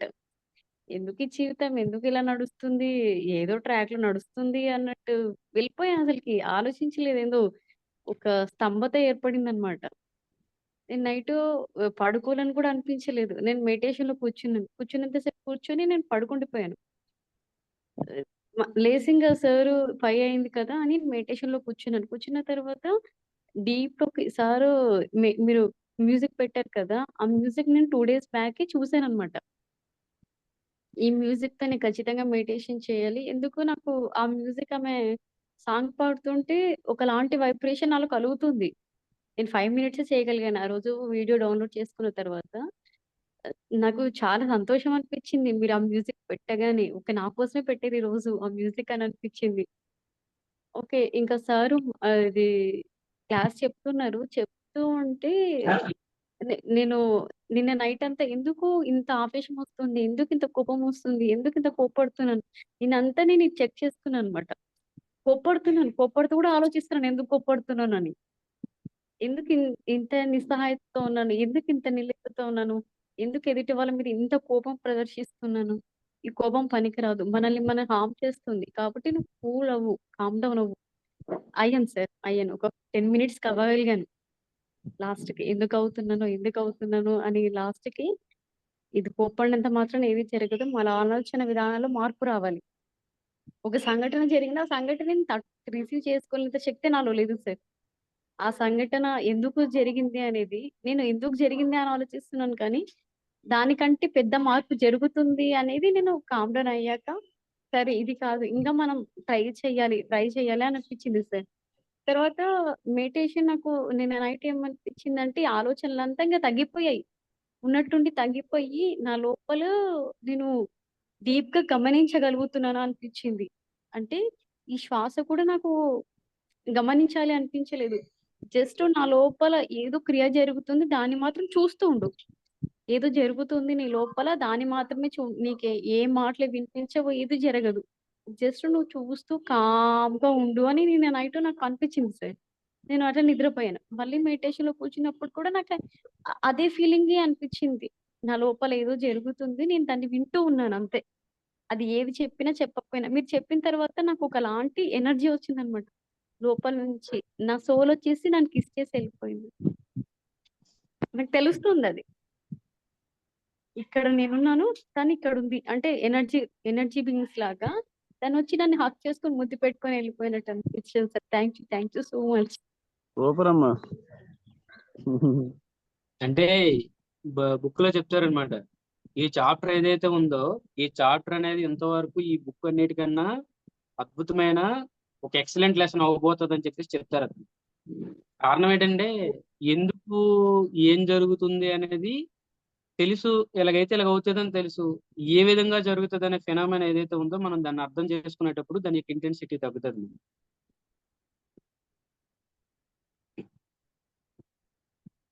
మేడం అమృత గారు విన్నారా మీరు?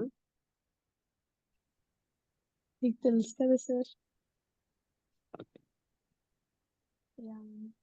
ఒకటైతే అర్థమైంది క్రియేషన్ గురించే మాట్లాడారు అని. అంటే ఎలా మనం క్రియేట్ చేస్తున్నాం ఆ థాట్స్ తోటి. కొంచెం ఏదైనా చెప్తే అల్లుకుంటాం. ఖాళీ ఉన్నప్పుడు వినండి మేడం. ఇంకెవరైనా మాట్లాడండి. Sure sir.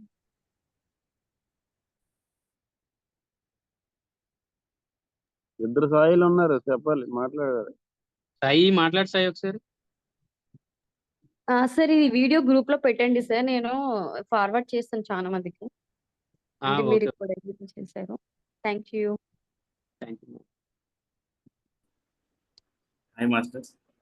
ఇదివరకు నేను ఎలా ఉండేవాడినంటే సరికాని ఆలోచనతో ఉండేవాడిని. ఎప్పుడు శివని కొంచెం కొంచెం గైడ్ చేస్తూ ఉండేవాడు శివ మాస్టర్ కంటిన్యూస్‌గా. దాని తర్వాత నేను ఆలోచించాను. ఇప్పుడు నెగెటివ్ ఆలోచనతో ఉన్నా, పాజిటివ్ ఆలోచనతో ఉన్నా మనమే ఉన్నది. సో, మనం దేన్ని ప్రిడిక్ట్ చేయలేము. సో, అలాంటప్పుడు నెగెటివ్ ఆలోచనలు ఎందుకు అలా ఆలోచించుకుంటాము? అవన్నీ వేస్ట్ తప్పించి ఏ ఆలోచన వచ్చినా మనకి మనం కృషించుకోవడం తప్పించి ఏం జరగదు. అదన్నది తర్వాత క్లారిటీ వచ్చింది. తర్వాత అంటే ఒక విషయం జరగకపోయేసరికి నేను ఎంతో చాలా బాధేసేసింది. ఎందుకు ఎంత చేసినా అదవ్వట్లేదు, ఇదవ్వట్లేదు అనేసి. తర్వాత నుంచి ఎలా మలుచుకున్నానంటే తటస్థంగా ఉండడం నేర్చుకున్నాను. ఎలాంటి సిట్యుయేషన్‌లో ఉన్నా. ఏది జరగదు. ఏదైనా అయితే మనకే తప్పించి ఇంకేం జరగదనేసన్న దీనిలోనైతే ఉండేవాడిని. ఇప్పుడైతే అదే స్థితిలోనే ఉన్నాను. అది కష్టం వచ్చినా, సుఖం వచ్చినా, బాధొచ్చినా, ఏదొచ్చినా తటస్థంగా ఉంటాయి. ఎందుకంటే ఏం జరగదు. మనం ఎలాగైతే ఆలోచిస్తామో అదే జరుగుతది. ఇప్పుడు సార్ చెప్పిన దాంతోనే ఒక ఫుల్ అండర్స్టాండింగ్ వచ్చింది కంప్లీట్ గా.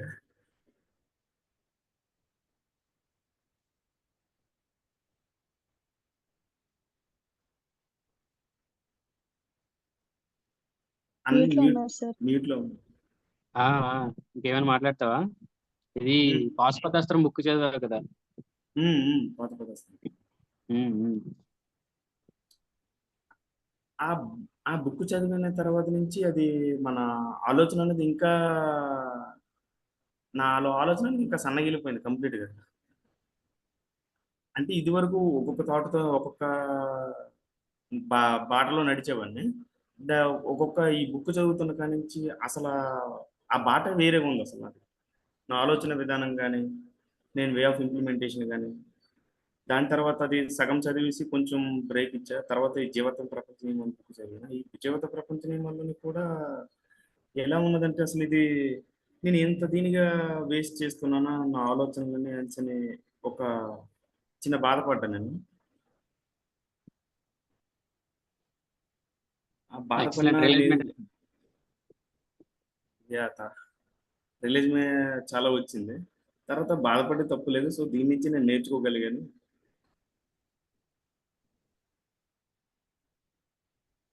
నేను నాకున్న ఫ్రెండ్ సర్కిల్లో నా బెస్ట్ ఫ్రెండ్స్ అన్న వాళ్ళందరికీ కూడా వాళ్ళ అడ్రస్ అడిగి నేను ఆ బుక్ వాళ్ళకి పోస్ట్ చేశాను. మీరు కూడా వాళ్ళ లైఫ్ గురించి తెలుసుకోవాలనుకున్నా, లేకపోతే వాళ్ళు బాగా కొంచెం సఫర్ అవుతున్నారు, అన్నీ ఉన్నా దుఃఖంగా ఉంటున్నారు అని మీరు అనుకుంటే మీరు ఏం చేస్తారంటే ఖచ్చితంగా మీ పాకెట్ నుంచి ఒక 200 రూపీస్ పే చేసి వాళ్ళకి బుక్ ఇవ్వడానికి ప్రయత్నించండి. నేను ఇప్పుడు ఒక 6 to 8 మెంబర్స్ బుక్ చేశాను. మేము మా బ్యాచ్ వాళ్ళు ఆ ట్రెండ్ ఫాలో అవుతున్నాం. ఎందుకంటే భూమి మీద ఉన్న ప్రతి మనిషి కూడా చదవాల్సిన పుస్తకం. అంత పెద్ద స్పిరిచువల్ వర్డ్స్ ఉండవు, అంత అండర్స్టాండింగ్ చేసుకోకపోవడానికి ఏముండదు. అంటే జీవితం అంటే ఏటో ఒక అవగాహన రావాలి అని అంటే ఖచ్చితంగా ఆ జీవితాన్ని ఆనందంగా జీవించాలన్నా, జీవితాన్ని ధర్మబద్ధంగా ట్రూత్ఫుల్ వేలో తీసుకెళ్లాలన్నా అదన్నీ అంటే ఇప్పుడు ఏదైతే మనం టైం వేస్ట్ చేస్తున్నామో, లేకపోతే సంథింగ్ ఏదైతే మన భ్రమంలోని బ్రాంచ్‌లో ఉన్నామో అవన్నీ పటాపంచలు అవ్వాలన్నా జీవాత్మ ప్రపంచ నియమాలు బుక్ చదవాలి కంపల్సరీగాన. అంటే అది మన ట్రాక్‌లో ఒకసారి పడిన తర్వాత మన టిల్ లైఫ్ అంటే మనం డెత్ వరకు కూడా పుస్తకం మనతోనే ఉంటూనే ఉండాలి. నిజంగా ఇంకా అవసరమైతే దాంట్లో ఉన్న పాయింట్ బై పాయింట్ కంఠస్థ కూడా అయిపోవాలని నాకు అనిపించింది. మీరు కూడా ఆ పుస్తకాన్ని చదివి 10 మందికి రిఫర్ చేయండి. ఒకేలా మీరు అందరికీ కొనలేరనుకుంటే ఖచ్చితంగా వాళ్ళకి బుక్ అయినా రిఫర్ చేయండి. సార్ మీరు ఒకసారి ఆ బుక్ అది పేపర్ చూపించారా పైనది? పెడతాను మేడం, పెడతాను. మీకు ఫోటో పెడతాను. ఇక్కడే ఉంది, చూపెడతాను.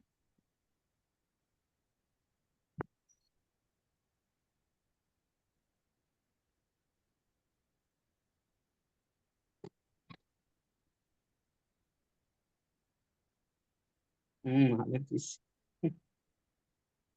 జీవాత్మ ప్రపంచ నియమాలు. Okay. Thank you sir. Book చదివిన తర్వాత నుంచి నాలో పరిచయమైన కాడి నుంచి ఎలా అయిపోయిందంటే మేడం, దీన్ని నా బ్యాగ్లో క్యారీ చేసుకుంటాను. మన పాకెట్లో డబ్బులైతే ఎలా క్యారీ చేసుకుంటాం, ఈ బుక్లు అలా. అంటే ప్రతి బుక్ చదివేటప్పుడు రోజుకి నేను కొన్ని ఇది పెట్టుకుంటా. ఒక 30 పేజీలు చదవాలి, ఒక 25 పేజీలు చదవాలి. ఈ బుక్ చదివిన తర్వాత నేను చాలా కాదు మేడం, 10 పేజీల తర్వాత చదివిన తర్వాత క్రాస్ చెక్ చేసుకుంటాను మొత్తం ఏంటి అనేసి.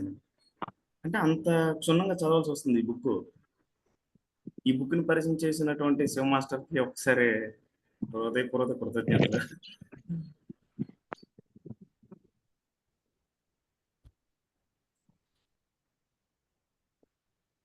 శివ మాస్టర్ చెప్పినట్టు భూమి మీద పుట్టిన ప్రతి ఒక్క మానవుడు కూడా ఖచ్చితంగా చదవాల్సిన బుక్ ఇది. ఇది చదువుతున్నప్పుడు నాకు అర్థమైంది, చాలా రియలైజేషన్ వచ్చింది బుక్ చదువుతున్న కాడి నుంచి.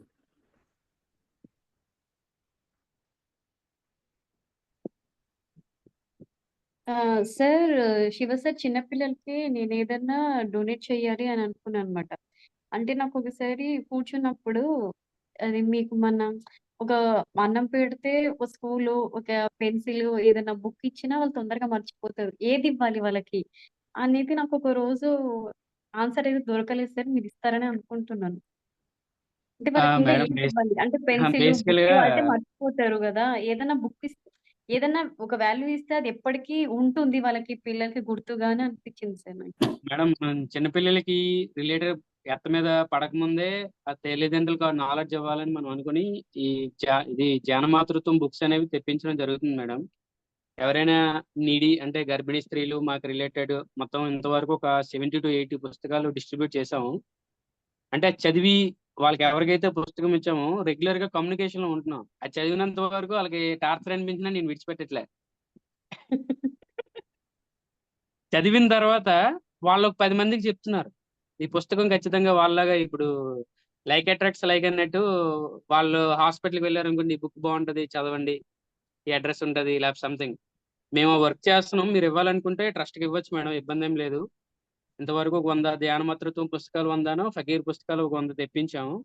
ఇంకా సృష్టిలో అద్భుతమైన స్త్రీ బుక్ కూడా ఉంది కదా, ఇవ్వండి. ఇంకా సత్యోగ పబ్లికేషన్స్ రిజిస్ట్రేషన్ చేసి ట్రేడ్ మార్క్ తీసుకుని ఆ బుక్స్ ప్రింటింగ్ ఆగిపోయి అంటే అటువంటి బుక్స్ ఏవైతే ఉన్నాయో బయటికి తీసుకొచ్చి మళ్ళీ అవి అవైలబిలిటీలో ఉండే విధంగా చేద్దామని అనుకుంటున్నాం madam. Okay, thank you sir. మాకు ఫకీర్ బుక్ ఇస్తామన్నారు, ప్రామిస్ చేశారు మాకు మీరు. మేడం మీరు అడ్రస్ పెడితే నేను పోస్ట్ చేస్తాను మేడం. మీరు అడ్రస్ పెట్టడమే లేట్. అంటే ఫకీర్ బుక్ అడిగాను సార్ ఇక్కడ దగ్గరలో ఉన్న సెంటర్ లో, కానీ లేదన్నారు. జీవాత్మ నేను ప్రపంచ పంపిస్తాను మేడం, నియమాలు పంపిస్తాను, అడిగితేను మీరు పెట్టండి. వాళ్ళు ఏమన్నారంటే నెక్స్ట్ వీక్ వస్తాయేమో మీరు తీసుకోండి అన్నారు. అందుకే మేడం నేను లోగో ఈ 2 అడిగాను. పుస్తకాలు మీకు నేను పంపిస్తాను, జీవాత్మ ఒకటి ఫకీర్ ఒకటి పంపిస్తాను. అడ్రస్ పెట్టండి madam.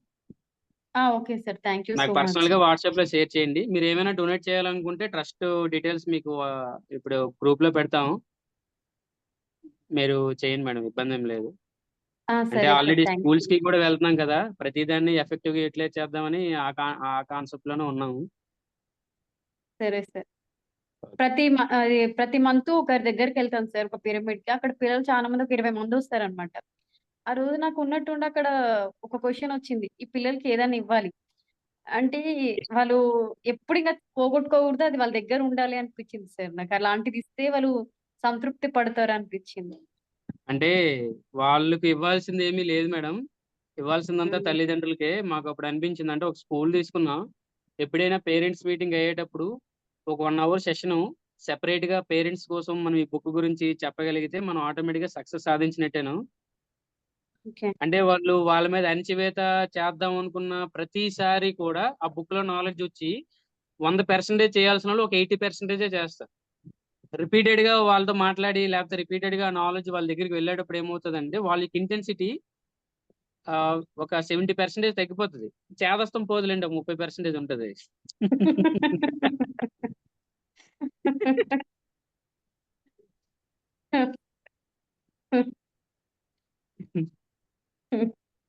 Okay madam. Okay Ramanesh sir, గారు థ్యాంక్ యూ. సార్ ఏదో మాట్లాడండి.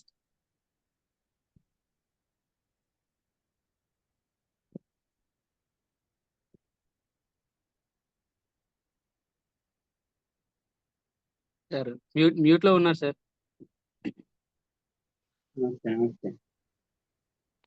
మనుషులు కూడా పని చేస్తున్నారు, కానీ మ్యూట్ లో ఉండి పని చేస్తున్నారు. అర్థమైంది నాకు సార్. అవును సార్. నాకు కోపం కూడా వస్తుంది సార్. అమ్మా ఇంజిన్ సచ్చి తల్లి డ్రైవర్ గారు. తలక నమస్తే అమ్మా. ఎందుకో కొంచెం మాట్లాడకూడదని అనిపించింది, కొన్ని రోజుల నుంచి మాట్లాడకూడదని అనిపించింది. ఎందుకంటే మనం మాట్లాడిన తర్వాత స్పందించకపోతే ఒకటి రెండు చెప్పి మనకు మనంగా వైదొలిగిపోవాలి. భగవంతుడు మన దగ్గరికి మూట పట్టుకొని రాడట, మన ముందుని ఎవరో రాడట. My life is my message అని జీవిస్తూ వారి సందర్భం వచ్చినప్పుడు గుర్తు చేసేవారు, అంతే.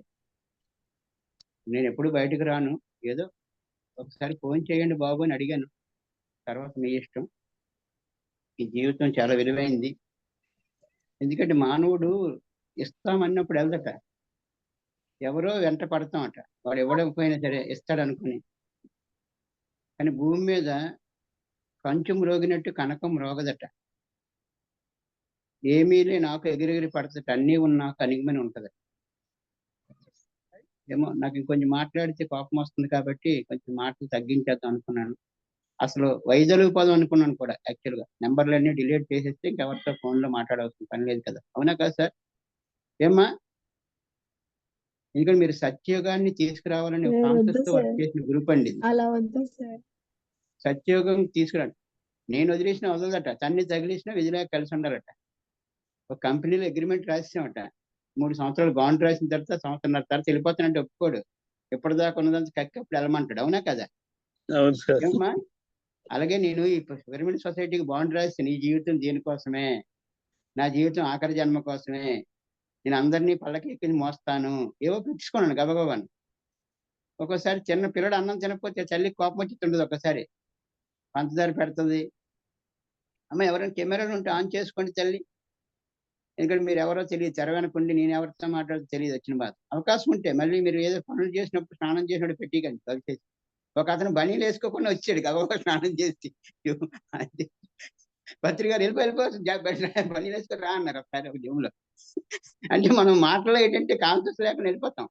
ఒకసారి నేను కూడా కెమెరా ఆన్ చేసి నిలబడిపోయాను, లింగి కట్టుకొని ఉన్నాను, లింగి కనబడుతుంది, దిగి కూర్చోకుంటాను.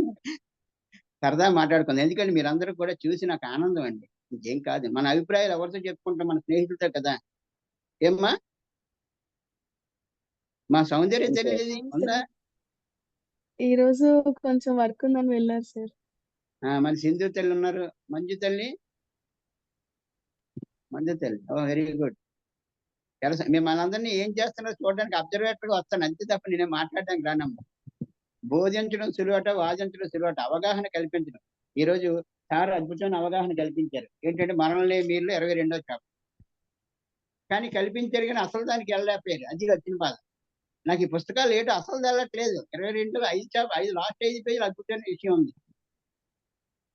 అయ్యా సార్ అది ఇంతకు ముందు డిస్కస్ చేశాను సార్. అదే అంటే నేను అనేది ఇంకేం కాదు, మనము తెలియకుండా గబగబా నిర్ణయాలు అయ్యా వర్మ గారు, మీరు ఎంతసేపు ప్రపంచంలో తిరగంటారో బాబు అని చెప్తున్నాము. ఎంతసేపును మీ తల్లిలో కొంతమంది కూర్చోమని చెప్తున్నారు, కొంతమంది ప్రతినిధులుగా. అమ్మ సింధమ్మ ఏ ఊరు తల్లి? Hyderabad sir. Hyderabad. Very good. Telangana తల్లి, థ్యాంక్ యూ, ధన్యవాదాలు. అమ్మ ఏం చేస్తుంటారు? నేనే అమ్మ సార్, ఏం చే నేను జాబ్ చేస్తున్నాను సార్ హెచ్ఆర్ గా. ఇంట్లో వెరీ గుడ్, నుంచి చాలా చేస్తున్నాను. సంతోషం. ఎందుకు వచ్చారేంటి ఇందులోకి? నేను ఇందులోకి అయితే పిల్లల కోసం నేను అయ్యా అంటే కొంచెం డిప్రెషన్ నుంచి బయటికి వచ్చి నేను బాగా హీల్ అయ్యాను. సంతోషం. అయితే చాలా ఆనందం. మీరు ఎక్కువ వెళ్ళకూడదు, మొన్న వెళ్ళిపోయి 100 మంది దూరం అయిపోయింది. అందుకే మొన్నటి నుంచి ఆ సిద్ధు తల్లి ఎవరు తల్లి రావట్లేదు, అందుకే భయపడింది. నేను భయం ఆ మేడం ఈ మేడం సార్. ఆ మేడం ఈ మేడం ఏంటి? నేనే అమ్మ సార్, మీరేంటి? అంటే నాకు నమస్కారం తల్లి. అయ్యో, మీ నమస్తే పేరు సార్. ఇంకో పేరు ఉన్నది, ఏదో పేరు. సిద్ధిని. సిద్ధిని. అబ్బో, సిద్ధిని ఆ, అని ఎవరు పెట్టారు? అమ్మ ఆనందం నేను ఉందా? అలా మంజుల తల్లి, అయిపోతుంది సార్ నేను అప్పుడు. మంజుల తల్లి. అమ్మ నాకు పేర్లో చదవడం రాదు, ఇంగ్లీషు ప్యూర్ మాట, నన్ను అందుకే పేర్లు చెప్పకండి, భయమే, పేర్లు సరిగ్గా చదవలేండి. అమ్మ ఏం పేరేంటి?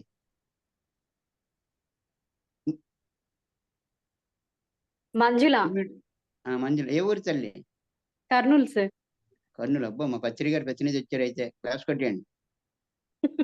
ప్రపంచ ఆర్థిక రాజధాని నుంచి కొంతమంది, ఇండియా ఆర్థిక రాజధాని నుంచి కొంతమంది, విజయనగరం నుంచి కొంతమంది, గజపతులకి ఉన్న గజపతి నగరం నుంచి కొంతమంది, పద్మలత తల్లి ఎక్కడి నుంచి వచ్చారేంటి? పద్మలత తల్లి. అబ్బో, ఉన్నారు, అందరూ ఉన్నారు, తెర వెనక ఉన్నారు. గోడ మీద, పిల్లి మీద, గోడ వెనక ఈ బుక్ లో చదివాను, పెట్టగోడ వెనకాతలు ఉండాలని చదివాను పుస్తకం, న్యూయాలజీలో. వీళ్ళందరూ పెట్టగోడ వెనకాల ఉంటున్నారు జూములలో. అమ్మ సరదా మాట్లాడుతున్నాం, ఎందుకంటే మా మిత్రులు, ఎందుకంటే ఇంత యూత్ పని చేస్తుందంటే ఆనందం కలుగుతుందమ్మ. మీరందరూ ఎంతో కృషి చేస్తున్నారు. అమ్మ పద్మలతలు ఏ ఊరమ్మా? నాకు జ్ఞాపశక్తి తోట తక్కువ. అమ్మ అన్మ్యూట్ చేసుకోవాలి. మేడం ఓకే, సమయం అయిపోయింది సార్. మెంటాడు మాట్లాడు సార్, జైతి విజయనగరం. మెంటాడు. ఓ, అయితే మన గజపతినగరం దగ్గరలో ఉన్నారన్నమాట మీరు కూడా. సంతోషం. మీ అందరూ సరదాగా ఏంటంటే ఈ రోజు చక్కగా సాయి గారు చక్కని పుస్తకం పేరు చెప్పారు. ఇది గ్రేట్ బుక్. నిజంగా పుస్తకాన్ని ప్రతి ఒక్కరు చదవండి. అదే ఈ జీవితంలో ఆత్మ యొక్క నియమాలట. జీవాత్మ ఈ ప్రపంచంలో ఎలాగ జీవించాలి, దాని పేరు అది. జీవాత్మ ఈ ప్రపంచంలో ఎలాగ నియమాలు ఉన్నాయట. ఈ పుస్తకం 2 చాప్టర్లుగా ఉంటుందట. ఒక చాప్టర్ ఏంటంటే అమ్మ సింధు తల్లి, అలాగే మంజుల తల్లి, మీరు కెమెరా లాంచ్ చేయమని పర్లేదు, ఎందుకంటే ఎవరున్నా తెలుసుకోవాలి కదా, గబగబా మాట్లాడకూడదట. మిమ్మల్ని ఒక్కటే కోరుకుంటున్నాను, నా నెంబర్ ఇమ్మంటే సాయి గారు సారిస్తారు. ఎందుకంటే నేను నెంబర్ కూడా ఇవ్వదలుచుకోలేదు, ఇప్పుడు మొన్న ఇచ్చి చూరుకున్నాను. ఎందుకంటే గోడ దగ్గర కొట్టాలా తలుపు దగ్గర కొట్టాలా చెప్పండి ఒకసారి. అమ్మ ఎక్కడ కొట్టాలి సార్ తలుపు? తలుపుల దగ్గర కొట్టాలి సార్. డోర్ గోడ ఓపెన్ దగ్గర చేస్తే కొట్టేది మన చేయనప్పుడు కనబడదట. అందువల్ల ఆసక్తి లేని వాళ్ళు వదిలే. ఏమాత్రము అభివృద్ధి చెందని వారి విషయం మనకు అనవసరం. 700 కోట్ల మంది ఉన్నారు గోవిందా. రెండోది తలుపు ఉన్నప్పుడు కొడుతున్నారట. కొడుతుంటే పడుకున్నోడు లేపగలం, కానీ పడుకున్నట్టు నటించిన ఎవరు లేపుతారట. చిన్న బాధ. ఏం సార్ సంతోష్ గారు, ఈ వర్మ గారు ఉన్నారా? వెళ్ళిపోయారు, డ్యూటీకి వెళ్ళిపోయారా? వెళ్తున్నట్లున్నారు సార్. బయట డ్యూటీకి ఉన్నారు వెళ్ళారా? కదా. ఉన్నాను సార్, ఉన్నాను. ఉన్నారా? ఎందుకంటే మాకు మెయిన్ పర్సన్ 4 ఉన్నారు ఇక్కడ. మా తల్లి, మా సంతోష్ గారు, తర్వాత వర్మ గారు, మా సౌందర్య తల్లి. ముందు ముందు వెనక ఉంటారన్నమాట కొంతమంది. ఈ పుస్తకంలో 2 పార్ట్లుగా ఉంటది. ఈ పుస్తకం ఏంటి 2 పార్ట్లుగా ఉంటది. అంటే మీతో వ్యక్తిగతంగా ఎందుకు మాట్లాడాలని అడుగుతున్నానంటే, ఇక్కడ అంతసేపు మాట్లాడడానికి టైం ఉండదు. మీ వ్యక్తిగతంగా మాట్లాడప్పుడు సార్తో మరలే మీరు బుక్ కోసం చెప్పాం, వెంటనే స్పందన కలిగింది. ఈ రోజు ఎంత విషయం మనకు వస్తుంది. అయ్యా ఈ పుస్తకం పిఎంసి డిజిటల్ విలేజ్ చెప్పండి సార్ అడిగితాళ్ళు. అలాగే సార్. ఏంటి గంట సేపులో ఏం చెప్తాం, అటు ఇటు చెప్పకపోతే గంట అయిపోద్ది ఆటోమేటిక్ గానే. మంజుల తల్లి ఏం చేస్తుందో తల్లి, మంజుల తల్లి అమ్మ ఏం చేస్తుంటారు? నేనైతే మా వారి సిఏ వర్క్ చేస్తుంటాను సార్. అర్థం అవట్లేదు. మా వారు చార్టెడ్ అకౌంట్స్ సార్. నేను జిఎస్టివి సంబంధించినవి నేర్చుకుంటున్నాను, చేస్తున్నాను ఇప్పుడు. ఓకే, మంచిదేనమ్మా. భౌతికంగా ఏదో చేయాలి. భుక్తి కోసం కొంత, ముక్తి కోసం కొంత. మనకి ఇతను లేరా? బబుల్ లేరా? బబుల్ సార్ మీరు ఈ పుస్తకం గురించి ఎప్పటి నుంచో చెప్తున్నారు సార్. అవును. అంటే ఈ వర్క్ షాప్స్ రావాలేదని. దీంట్లో ఒక్కొక్క చాప్టర్ చదివేటప్పుడు ఉమ్. అవగాహన సామర్థ్యం అనేది చాలా బాగా కలుగుతుంది సార్. ఆకాశిక రికార్డ్స్ గురించి చదివాను. అవును. అసలు బుర్ర పోయింది సార్ పుస్తకం చదవగానే. అసలు అంటే బుర్ర పో- ఫీజులు ఎగిరిపోయాయి అనమాట. ఇంతవరకు ఎక్కడా లేని నాలెడ్జ్ సార్. సార్ ఎక్కడా లేపడం కదా, పత్రి గారి జీవితాన్ని తట్టి లేపిన కారుణ్యమూర్తి లోకసావ రాంప. ఈ పుస్తకం నాకు గురించి ఒక మాట అర్థమైంది సార్ ఈ విషయం. అమ్మ, మీరు ఒక చిన్న సమయం ఇస్తారా? ఏమనుకోకపోతే మీరు మాట్లాడండి సార్. మీరు ఆధ్యాత్మికంగాను మానసికంగాను చురుకుగాను వేగంగా ఎదగడానికి మీరు నేను ఇద్దరం కలిసి కృషి చేయాల్సి ఉంటుంది. ఈ సత్యయుగ కాన్సెప్ట్స్ అలా కృషి చేస్తుంది. వారికి ధన్యవాదాలు. అవునా కాదు సార్? అవును సార్. అలాగే ఇంకేం చెప్తున్నారు, ఈ పుస్తకం చదివితే కొంత లాభము, ఈ పుస్తకాన్ని క్షుణ్ణంగా చదివితే అధ్యయనం చేస్తే ఇంకా ఎక్కువ లాభము. ఇందులో 30 చాప్టర్స్ ఉంటాయి. అందులో 11 చాప్టర్లు ప్రాక్టికల్స్, 19 చాప్టర్ థియరీ. ఈ 19 అమ్మా ఏం పేరు మన తల్లి? అమెరికా తల్లి. పేర్లు గుర్తుండట్లేదు నాకు వచ్చిన బాధ. సార్ అమృత సార్, చెప్పండి సార్. నాకు ఏమనుకోకండి పేర్లు గుర్తు, ఎందుకంటే మనం 3 సాధించాలట. అమరత్వం చెప్పండి. అమరత్వం, అమరత్వం, దివ్యత్వం, అమరత్వం, దివ్యత్వం, సిద్ధార్థం, ఆత్మజ్ఞానం. ఆత్మజ్ఞానం. ఈ మధ్య కెనడా నుంచి 5 సంవత్సరాల తర్వాత ఒక తల్లి కలిసింది జూమ్ లో. ఆమె ఫోన్ లో కలిసింది. ఫోన్ చేసి నేను ఇప్పుడు కూడా ఇంకా ఫోన్ చేయలేదు. 11వ తారీఖు చేసింది, ఇప్పుడు ఆన్సర్ ఇవ్వలేదు. అంత పరిస్థితిలో ఉన్నాను నేను. మీరేం ఫోన్లు చేస్తే మా అంటే ఇంక రెడీగా లేనండి. పుట్టిదే మీలాగే నేను అంటాను. ఒక మేడం మొన్న 3 రోజులు ఫోన్ చేసి నేను అప్పుడే 5 సార్లు చేసి ఎత్తలేదు. నువ్వు అందరినీ రమ్మంటున్నావు, నువ్వు మాత్రం కనబడకుండా ఊపిరి తిరుగుతాను అన్నది. అంటే ఉన్న వాస్తవం చెప్పుకున్నాడు. రికార్డ్ అయినా పర్వాలేదు, మంచి మాటలే కదా. మీ అందరినీ కోరుకుంటున్నానమ్మా, మీలోని అనంతమైన శక్తి ఉంది. మనకి ఏదో ఒక సమస్య బహుమతిని ఇస్తుందట. ప్రాబ్లం ఉంటేనే మనిషి ఎదుగుతాడు. సమస్యలు ఈ తల్లిదండ్రులు పిల్లలు చనిపోవడం వల్ల ఈ పుస్తకం మనకు వచ్చింది. పరివర్తనశీలత పుస్తకం మన జూమ్ లో చెప్పారు, పిఎంసి డిజిటల్ లో. వాళ్ళు కూడా వాళ్ళ పిల్లలు చనిపోవడం వల్ల. వైజాగ్ లో రమేష్ గారిని ఒక సెంటర్ పెట్టారు. వాళ్ళ పిల్లలు చనిపోవడం వల్ల సమస్య నుండి వస్తారు. ఈ ముందు మాట్లాడిన రమణేష్ కూడా ఎందుకు వచ్చాడంటే, బిజినెస్ లో సూరిటీ పెట్టి లాస్ అయిపోయి మనస్థానం కోల్పోయి 10 రూపాయలు లేకపోతే తిరగడమ్మా. కొండ మీదకి ఎక్కి దూకితే సగం పడిపోతే కాలు ఇరిగిపోతే మరి అదే బాధ అని భయం వేసి వెనక్కి వచ్చాను. సముద్రానికి వెళ్ళి దూకితే జ్వరానికి ఏ తోసి ఏ రాయికి కుట్టింది అనుకో, సగం చేస్తే అది ప్రమాదం.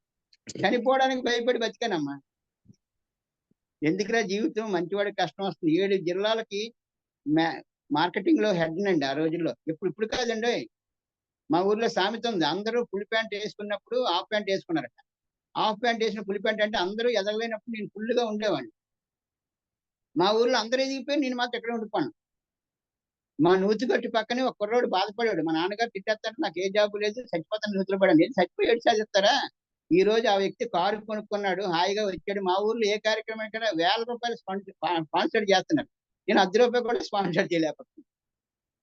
అలాంటి వాళ్ళు మా ఊర్లో ఎంతో మంది తయారయ్యారు.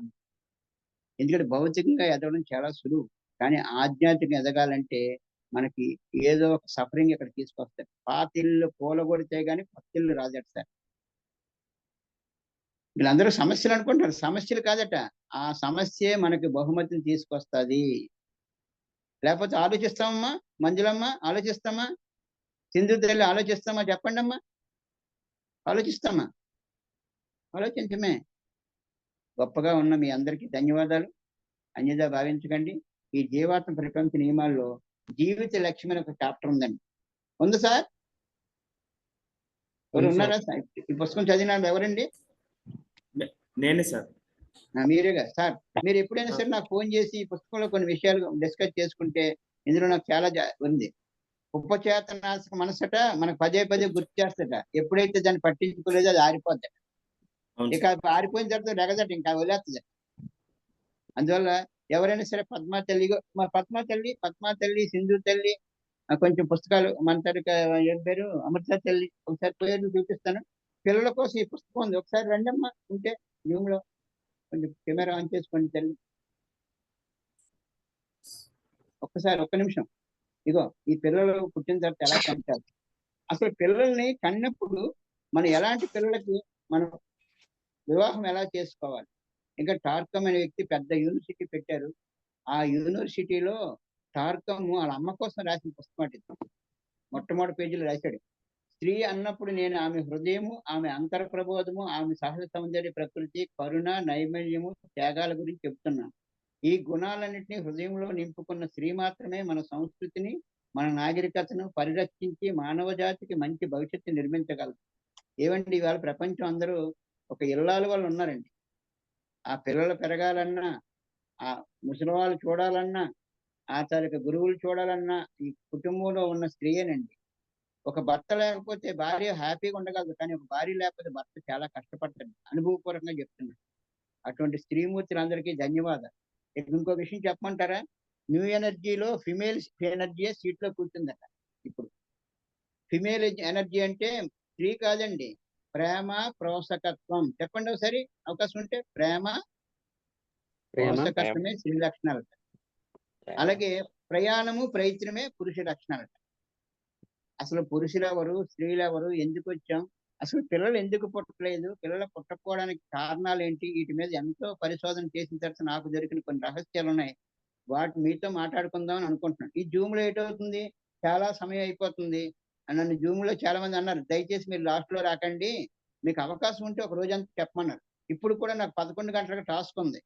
ఒక మేడం పుస్తకం చెప్పడానికి రావట్లేదట, నన్ను రమ్మన్నారు. ఇప్పుడే ఉదయం ఫోన్ చేశారు సార్. నేను భయపడ్డా అనమాట, వస్తాను కానీ ఎవరో ఒకరిని ఎంకరేజ్ చేస్తాను నేను లేకపోతే అన్నాను. ఏమో తెలియదమ్మా. ఈ పుస్తకంలో ఇంకా ఏం రాశాడంటే, ఈ పుస్తకం అయ్యా అందరూ ఆఫీస్ వెళ్ళిపోండి, నా వల్ల ఏమైనా ప్రమాదం ఉంటే అందుకే ఆఫీస్ వెళ్ళి భయపడతాను నేను. పని ఉన్నా పర్వాలేదు కానీ ఈ ఉపోద్ఘాతం ఉంది, పునాది ఉంది, వివాహం ఎలాగుందో, వైదిక చదువు ఎలాగుందో చెప్పారు. బిడ్డల్ని ఎంపిక చేసుకోవాలి. ఎలా అసలు బిడ్డల్ని ఎంపిక చేసుకోవాలి ముందు మనం. గొప్ప గొప్ప ఆత్మలు భూమి మీదకి రావడానికి రెడీగా ఉన్నాయట. మనం ప్రిపేర్ గా ఉంటే దిగడానికి రెడీగా ఉన్నారు. ఇక కాబోయే తల్లి ఎలాగుండాలి, నూతన మాతృమూర్తికి ఎలా మార్గదర్శి అంటే ప్రెగ్నెన్సీ అనే వ్యక్తికి మార్గదర్శకాలు, బిడ్డను కన్న తర్వాత ఎలాగుండాలి, తండ్రి ఎలా చూసుకోవాలి, బాధ్యత మహిళ ఎలాగుండాలి, పిల్లలు ఎలా విద్య నేర్పాలి, పిల్లల మతంలోకి ఎలా తీసుకెళ్ళాలి, వెలిగే దిగులు. సంతోష్ సార్ డ్యూటీకి వెళ్ళాలి మీరు. మరి మా తల్లి ఏం పేరు, అమెరికా తల్లి, పేర్లు గుర్తురాట్లేదు. ఇందులో చాలా రహస్యాలు రాశారు. మనకు ఏమనుకోకుండా నా జ్ఞాపక శక్తి తక్కువ, అందుకే అమ్మ తల్లి అనేది అంటాను. ఒక ఊర్లో ఒక నెంబర్ ఇచ్చాను, ఒక పేరు ఇచ్చాను. ఆమె ఫోన్ చేసి అడుగుతుంది, అమృత గారు ఫోన్ చేసి వెంకటలక్ష్మి బాగున్నావు అని ఎలాగుంటుంది, అప్పుడు కోపం వచ్చిందా? ఈ భూమి మీద అన్నిటికన్నా పేరే గొప్పదట. ఈ భూమి మీద మనిషి ఎప్పుడు కూడా తన పేరు చెప్తే పొంగిపోతాడట. తను చేసే కార్యం గుర్తించి కూడా పొంగిపోతాడట. ఇక ముఖ్యంగా ఈ పుస్తకం సార్, సృష్టిలో అద్భుతమైన స్త్రీ. మొన్న మా సింధు తల్లి ఎవరో మొత్తమే పెట్టారు, ఒక పేపర్ ఎవరో పెట్టారమ్మా మన గ్రూప్ లో. ఇందులో ఒక మంచి మాట ఉందండి. ఈ పుస్తకాన్ని తయారు చేసిన వ్యక్తితో మాట్లాడాను, పుస్తకాలు లేవట, కానీ అతను ఒక మాట చెప్పాడు, ఈ పుస్తకం కావాల్సి మీరు ఆడియోస్ చేసుకోండి అని చెప్పారు. సార్ సార్ వాళ్ళ కమ్యూనికేషన్ ఇవ్వండి సార్, అది మనం తీసుకొని ప్రింట్ చేద్దాం సార్. ఎందుకంటే ఎవరైతే ఈ పుస్తకంలో ఉన్న ఈ తల్లి అండర్ గ్రౌండ్ లోకి వెళ్ళిపోయిందట, పిరమిడ్ సొసైటీ నుంచి. అది కానీ ఆమె నెంబర్ చేశాను, ఆమె ఎత్తట్లేదు. అప్పుడు నా మిత్రుడు, ఆ ఊర్లో ఉన్న మిత్రుడు చేస్తే వాళ్ళు కొంచెం వెనక్కి ఉన్నారు సార్ అన్నారు. మరి ఎందుకు కారణాలు మనకు తెలియదు. ఉత్తమ సంతానాన్ని పొందడం ఎలా, ఇక్కడ చాప్టర్ ఉందండి అమ్మ. దయచేసి ఎవరైనా ఉంటే కొంచెం ఎలాంటి వాళ్ళు దానికోసం ఒకసారి చూడాలి, ముఖతహా చూస్తే మంచిది. మీ ముఖతహా వీలైతే కెమెరా ఒక నిమిషం ఆన్ చేయండి తల్లి. కనిపిస్తుంది సార్? అయ్యా సాయి, పింటూ గారు, వీళ్ళు కూడా అవకాశం ఉంటే ఒక నిమిషం, అవకాశం ఉంటేనే మళ్ళీ డ్యూటీకి వెళ్తే వెళ్ళిపోండి. పద్మలత తల్లి, ఎవరెవరు పిల్లల కోసం ఉన్నారో సార్, సంతోష్ గారు మీ అనుమతితో నా నెంబర్ వారికి పెట్టండి సార్. దయచేసి మీరు కనీసం ఎందుకంటే నేను ఈ మధ్య కొన్ని కోరికలు కోరుకుంటున్నాను. అమ్మా మన ఏం పేరు గుర్తు రావట్లేదు ఇవాళ. మా తల్లి పేరు సత్య కాన్సెస్ అమృత తల్లి. ఎందుకంటే నేను ఒకటి కోరుకుంటున్నాను, భూమి మీదకి ఎంతో మంది పిల్లలు రావడానికి ఆ లోకాల్లో సిద్ధంగా ఉన్నారట. ప్రేమ్నాథ్ గారు కిషోర మాస్టర్ విజయంలో చెప్పారు. కానీ వాళ్ళ తల్లులకు సరిపడా ఇక్కడ తల్లులు వాళ్ళకి భరోసా ఇస్తే వస్తానంటున్నారు. మామూలు ఆత్మలు దిగిపోవడానికి రెడీగా ఉన్నాయి, కానీ ఉన్నతాత్మలు దిగాలనుకుంటున్నాం కాబట్టి వాళ్ళు మనల్ని ఎంతో పరీక్షిస్తారట. నా మాటలు కాదండి, ధ్యాన మాతృత్వని కిషోర మాస్టర్ గారు మిస్సెస్ కన్నడ దేశంలో పిల్లలు కన్నడం కోసం 21 రోజులు వర్క్ షాప్ పెట్టారు. నేను మరొక పని చేయాలనుకుంటున్నాను సార్. మీరు అవకాశం ఉన్నప్పుడు జూమ్ లో అలాంటి అనుభవాలు ఉన్న వ్యక్తుల చేత ఒక పావు గంట అరగంట మాట్లాడే చిన్న కార్యక్రమం ఎప్పుడైనా పెట్టండి సార్. ఆసక్తి ఉన్న రోజు జాయిన్ అవుతారు. ఏమ్మా అమృత తల్లి? అమృత తల్లి పనిలో ఉన్నారు. ఎందుకంటే ఇక రెండోది, నిరుద్యోగులు ఎక్కువ మంది ఉన్నారు. నిరుద్యోగులు ఉద్యోగం సంపాదించిన టెక్నిక్స్ కొన్ని చెప్పాలి సార్, లేకపోతే చాలా మంది ఒత్తిడికి లోనవుతున్నారు. ఏమ్మా సింధు తల్లి, లోనవుతున్నారు లేదా? ఎప్పుడైతే ఆర్థిక భరోసా లేదో పిల్లల కనడానికి ఇష్టపడాలి. అసలు పెళ్లి చేసుకోవడానికి చాలా మంది ఇష్టపడలేదు. మన అతన్ని అడిగిన ఏమీ పెళ్లి చేసుకోవాలంటే, ఇంకా నేను ఉద్యోగంలో సెటిల్ అవ్వలేదండి, ఎలా పోషిస్తాను అన్నాడు. అందుకే ఈ బుక్ లో మరలే మీలో ఉంది సార్. మీకు కొత్త కారు, కొత్త మగుడు, ఏదో పిల్లమో రావాలని కోరుకోకండి, ముందు దానికి కొన్ని ప్రిపేర్ అవ్వమన్నాడు. 22వ చాప్టర్ ఉంది. ఇక నెక్స్ట్ ఏంటంటే ఈ పుస్తకంలో రాశారన్నమాట, మిస్సెస్ అనే లోకం నుంచి ఈ పుస్తకం వచ్చిందట. ఎక్కడి నుంచి వచ్చింది? ఆమెకి ఛానలింగ్ ద్వారా వచ్చిన పుస్తకం ఇది. ఇందులో చాలా రహస్యాలు కూడా చెప్పారు. ఈ పుస్తకం ఎవరు పడితే చదివితే అందరికి ఇచ్చికండి, మీ ఇంట్లో కూడా చదివినప్పుడు అపార్థం చేసుకోవచ్చు. ఎందుకంటే విశ్వ రహస్యాలు చెప్పారు. భార్య భర్తతో ఏ విధంగా ఉండాలి, ఇవన్నీ ఎందుకోసం, నాలెడ్జ్ కోసం చెప్పారు. ఉత్తమ జీవిత భాగస్వామిని పొందడం ఎలా, పెళ్లి చేసుకోవాల్సిన కూడా ఒక చాప్టర్ ఉంది ఇందులో. ఇవన్నీ మీతో గంట సేపు అనుకోండి, ఎవరైనా ఇంకా ఇంకో పని చేయొచ్చు. ఒక 2-3 ఉన్నారనుకోండి, గ్రూప్ కాన్ఫరెన్స్ లో కూడా మాట్లాడుకోవచ్చు. నేను ఎప్పుడు నా జీవితం అవైలబుల్గా ఉంటుందమ్మా. వారు ఎవరైనా మాట్లాడితే మాట్లాడతాను, ఎక్కడ పేరు కోసం ప్రయత్నించి. కానీ మొన్న పత్రిక గారి సమాధి రోజు నుంచి నేను కూడా వ్యక్తమయ్యాను సార్. నేను కూడా చెప్పడానికి రెడీ అవుతున్నాను, ఎందుకంటే సత్యాన్ని చెప్పాలట. కానీ ఇన్నాళ్ళకు మరుగునున్నా. ఇంకా గొప్ప మాట చెప్పమంటారా? ఈ పుస్తకంలో జీవిత జయమని ఒక చాప్టర్ ఉంది సార్. మనం అందరం ఆ పనులు చేసేస్తున్నాం. అయ్యా భూలోకంలో మీ జయం 180వ పేజీ. అయ్యా ఎవరి పుస్తకం ఉంది? ఎవరి దగ్గర ఉంది పుస్తకం? ఎవరి దగ్గర ఉంది పుస్తకం? 180వ పేజీ తీయండి. భూలోకంలో మీ జయం ఏంటి ఉందా? ఎంతమంది దగ్గర ఉంది పుస్తకం? అమ్మ వీలైతే ఒక పట్టుచీర కొండమ్మ అనేసి 10 పుస్తకాలు కొనియండి అమ్మా. లేకపోతే మీ ఎవరికైనా ఈ పుస్తకం కావాలంటే ఆ పుస్తకం పేరు చెప్పండి, నాకు నెంబర్ పెట్టండి, మీ తనకి అడ్రస్ పెట్టండి. నాకు వీలైనంత వరకు పుస్తకాన్ని మీకు పంపించి ఏర్పాటు చేయాలి. అలాగంటే చాలా మంది వచ్చేస్తారు, అందులో లైన్లో కదా, మీరు చదివిన పుస్తకాలు పంపించమంటున్నారు. అదేంటో బాబు నేను లాయర్ దగ్గర పుస్తకాలు ఉండాలి. ఇప్పుడు మీరు చెప్పారు జీవాత్మ పంపించవచ్చా? ఇప్పుడే ఫకీర్ పుస్తకం ఇప్పుడు వచ్చి చదవలేదు. ఇందాక ఎవరో ఫకీర్ కోసం నాకు పంపించడం అన్నారు, పంపించలేదు అన్నారు. ఇప్పుడు గుర్తొచ్చింది. అమ్మా సింధు తల్లి, మరి ఆ తల్లి ఏంటంటే హెచ్ఆర్ గారు. హెచ్ఆర్ అంటే చిన్న విషయం కాదు. హోమన్ చాలా చక్కని తల్లి. మీ అందరిలో ఎంతో ప్రతిభ ఉంది తల్లి. ఎప్పుడు కూడా నాకు కూడా సమస్యలు లేవనుకోకండి. ప్రతి ఒక్కరికి సమస్య ఉంటుంది. ఎందుకంటే పరిపూర్ణమైన వస్తువు భూమి మీద ఉండదు. ఉంటదమ్మా? పుట్టి సిమెంట్ ఇల్లు కట్టగలమా? ఉష్టి వస్తువులతో బంగారం చేయగలమా? మరి చెప్పండి. అలాగే పరిపూర్ణ వ్యక్తి ఉంది. ఎందుకో ఒక అవలక్షణమో జబ్బో సమస్య ఉంటదట. ఈవేళ సత్యవ కాన్సెప్ట్ అంటే మీరు కాదు, ఈ 10 మంది కాదండి. మీరు రాబోయే రోజుల్లో 10, 100, 1000, 1,00,000 వరకు వెళ్ళాలమ్మా. 1,00,000 కోటి మందికి 10 కోట్ల మందికి వెళ్ళాలి. అప్పుడు దాకా మన కాన్సెప్ట్ ఆగొద్దని నా తలక మనవి. దానికి మీరు కొంచెం చేయూత ఇవ్వాల్సిన మనవి. సేకండ్ అంటే ఏం కాదు, చేయూత ఇవ్వండి. అది సేకండ్ అంటే వాళ్ళకి ఏ విషయంలో అవసరమో మీ చేయూత ఇవ్వండి. చేయూత అంటే ఎన్పవర్ చేయడం కాదట. ఎన్పవర్ అంటే వాళ్ళకి ఆహారం అన్నం పెట్టడం కాదట. వాళ్ళకి జ్ఞానం ఇస్తే వాళ్ళ అన్నం సంపాదించుకోవడం చేయాలట. అది పిరమిడ్ సొసైటీ పని. మీ సత్యయోగ కాన్సెప్ట్ ఏదో మీరు ఇలా కనిపిస్తుంది. నేను ఎవరిని పొగిడే పని ఎప్పుడు చేయను. ఆ మేడం ఎవరో లెఫ్ట్ అవుతాం, వెళ్ళండి సార్, లెఫ్ట్ అవ్వండి సార్, డ్యూటీ ఉంది కదా, డ్యూటీ ఉంది కాబట్టి ఈ ఒక్క మాట చెప్పేసి వెళ్ళిపోదాం. ఎవరెవరు లెఫ్ట్ అయిపోయి వెళ్ళిపోండి, లేకపోతే నేను కూడా లెఫ్ట్ అయిపోయి వెంటనే అయిపోతుంది. అసలు మాట్లాడినంటాను, సందర్భం వస్తే నాకు మాటలు వస్తాయి. ఏమ్మా చెప్పండి తల్లి, దుకాణం మూసేద్దామా? సంతోష్ గారు లీవ్ అవుతున్నారు, మనం కంటిన్యూ చేద్దాం. సంతోష్ వర్మ గారు, కొంచెం మీరు ఏదో పుస్తకం అన్నారు, ఆ పుస్తకం కొంచెం అప్పుడప్పుడు చదవండి సార్. ఆ పుస్తకంలో నాకు కనిపించిన దారులు చెప్తాను.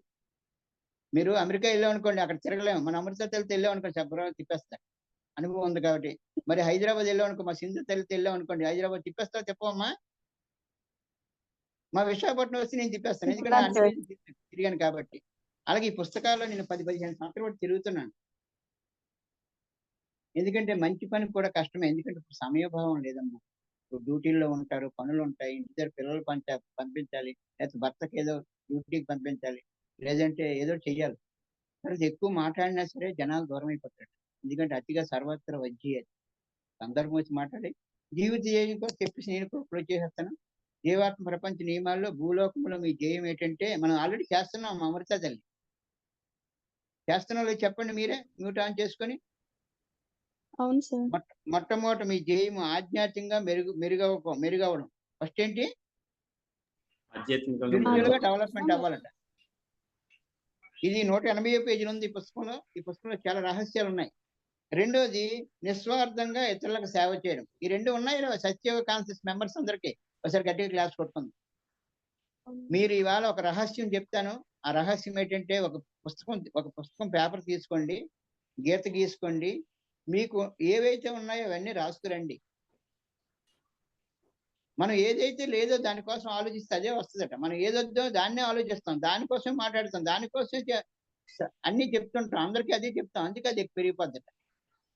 అందుకే మీకు ఏదొద్దో దానికోసం మాట్లాడకండి, దీనికి ఏదొద్దో దానికోసం ఆలోచించకండి, కానీ అవ్వాలని లోపల సంకల్పం పెట్టుకోండి. కానీ మీకున్న వాటిని ఎప్పుడైతే గౌరవిస్తారో లేని వస్తాయట.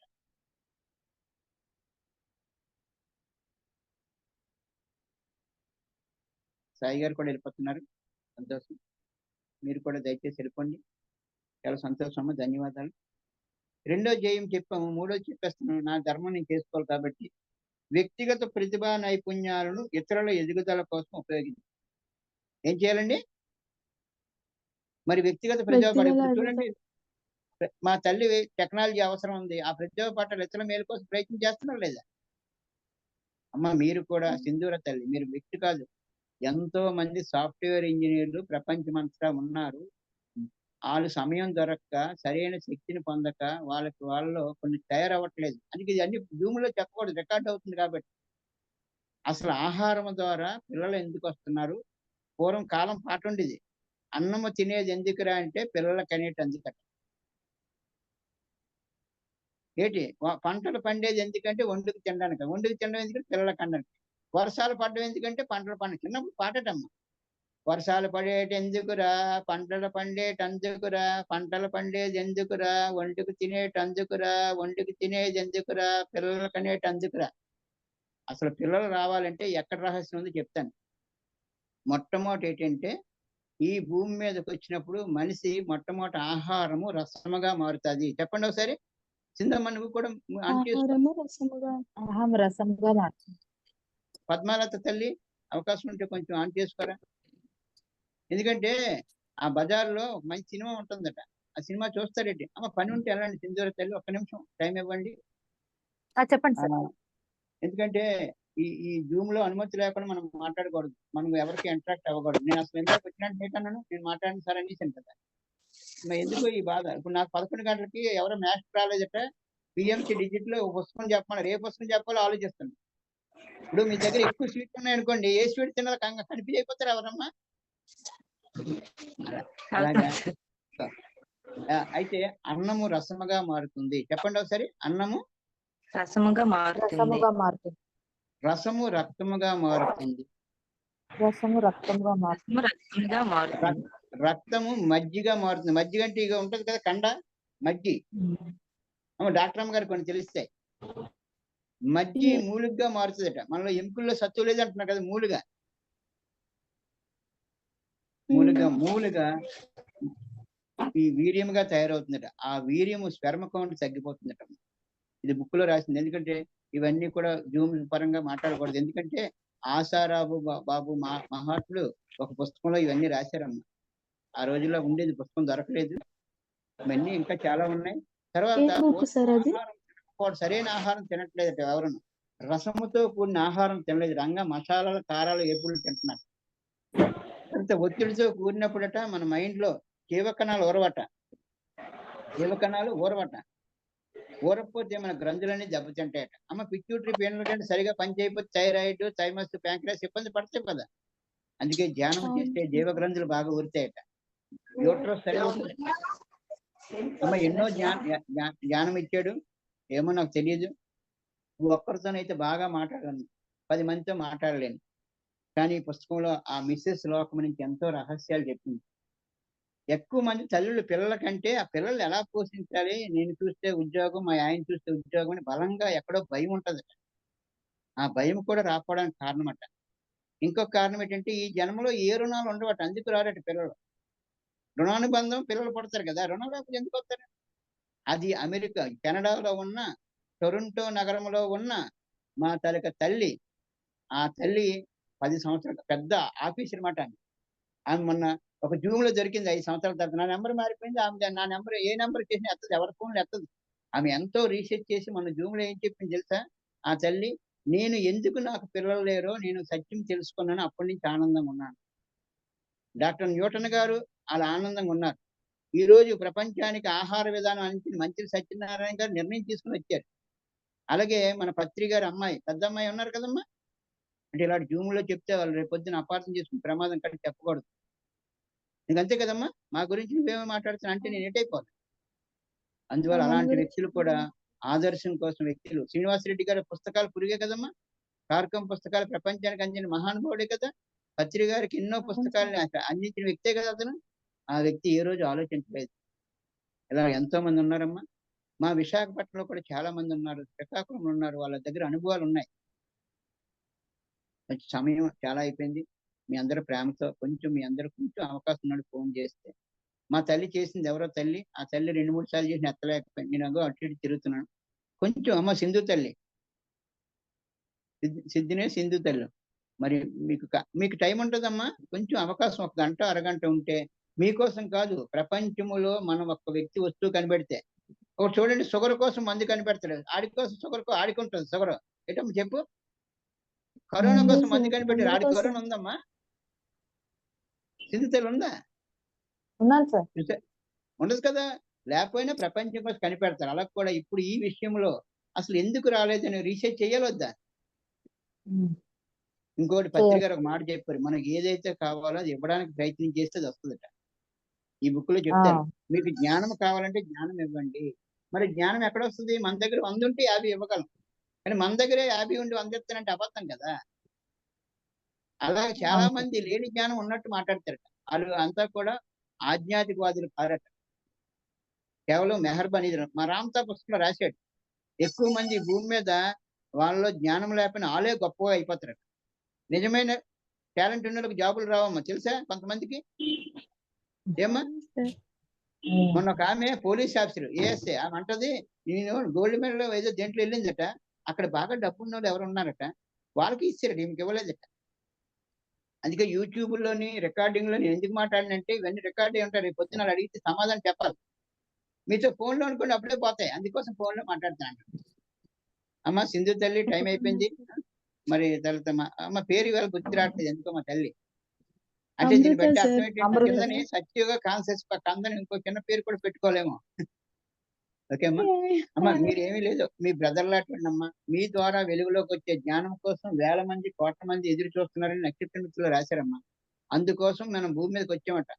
ఒక ఆమె క్యాన్సర్ తగ్గించుకుందమ్మా, క్యాన్సర్ వచ్చిందట, తగ్గించుకుంటే ఆమె ప్రపంచాన్ని అందరికీ 33 లక్షల మందికి ఆ పుస్తకం రాసి అందించింది. ఆమె లూయిస్ సెల్హి, ఆమె కోసం రాసుకోవడం. ఎవరైనా గొప్ప వాళ్ళు ఎప్పుడే అయ్యారంటే, పత్రి గారు ఎందుకు అనుకున్నారు, నేను ఐఏఎస్ అవ్వాలనుకున్నారు కానీ అవ్వలేదు, డాక్టర్ అవ్వాలంటే అవ్వలేకపోయాను, అందువల్ల డాక్టర్ లేకుండా చేసేస్తానన్నారు. అంటే దాని మీద రీసెర్చ్ చేసి అందించారు. ఇలా చెప్పుకుని చాలా ఉంటది. మీరు డ్యూటీ టైం అయిపోతుంది కాబట్టి మరి ఎంత పనులు ఉంటాయి ఉదయం పూట మీ సమయానికి. ఎందుకంటే డ్యూటీలు మన సాయి గారు కానీ వర్మ గారి డ్యూటీలకు వెళ్ళాలి, మా తల్లి కూడా డ్యూటీలు ఉంది, ఇప్పుడు సింధు తల్లి వెళ్ళాలి. మరి అమ్మ నువ్వేటి చేస్తావు తల్లి? పద్మలత తల్లి. పద్మలత. సార్ సచివాలయంలో చేస్తున్నాను సార్, శివ సార్ లాగా. శివ సార్ లాగా sir, Shiva digital sir, assistant. మీ సంతోష్ సారు? గారు లాగా సార్. మీ సారు? మా సారు సార్ మీ ఆయన సారా? వైజాగ్ లో ఉంటారు సార్. ఏం ఆ చేస్తారు? వైజాగ్ లో ఉంటారు సార్. ఏం సీసీ చేస్తారు? Camera technique. CC camera CC కెమెరాలా? టెక్నీషియన్. సీసీ కెమెరాలా? నేను కూడా హాస్టల్ సీసీ కెమెరా ప్రొజెక్షన్ ఉందట మన అందరి మీద. అమ్మ మనం ఏ తప్పుడు వాళ్ళం కాదు, మనం ఏ బాధలో లేమట, ఆ లోకంలో ఉండి మనల్ని గమనిస్తున్నారట వేల మంది కోట్ల మంది. అమ్మ సమయం అయిపోయింది కాబట్టి మీ అందరికి ధన్యవాదాలు. మరి సింధు తల్లి కూడా అమ్మ అవకాశం ఉన్నప్పుడు ఒక్కసారి ఫోన్ చేయండి రా దయచేసి ప్లీజ్ తల్లి. ఎందుకంటే మీకోసం కాదు, మీతో జ్ఞానం వస్తే విశ్వానికి వెళ్తుందని నా బాధ. వ్యక్తి కన్నా వ్యవస్థ గొప్పదట. ఒక సింధు తల్లి తయారేందుకు అంత హెచ్ఆర్లు కొన్ని వేల మంది చెప్తుంది. నువ్వు చెప్పావనుకో నీ తల్లి డిపార్ట్మెంట్ బోల్మని చెప్తావు. మా తల్లి చెప్పింది అమెరికాలో బోల్మని చెప్తుంది. అమ్మ నిన్న మా సిస్టర్ గారు అమెరికాలో ఉన్నారట, డెల్లాస్ లో. నిన్న పిఎంసి డిజిటల్ లో వచ్చారు శిరీష్ అని. ఆమె విజయనగరంలో అమ్మాయి. ఆమె డిగ్రీ చదివినప్పుడు చిన్నపిల్లగా ఉన్నప్పుడు మాట్లాడేవాడిని, అన్నయ్య అన్నయ్య అని. మన కృష్ణమూర్తి గారు తనకి అమ్మగారు ఆ కామాక్షి నగర్ లో పిరమిడ్ కట్టిన వాళ్ళ అమ్మాయి మాట శిరీష. నిన్న పిఎంసి డిజిటల్ ఉంటుంది వినండి. ఆమె ఎన్నో మిరాకిల్స్ సాధించింది. సంతోషమ్మ సింధు తల్లి, పద్మలత తల్లి, అలాగే మన తల్లి అందరికీ ధన్యవాదాలు. Thank you. కొంచెం అవకాశం ఉన్నాడు ఫోన్ చేయండి అమ్మ.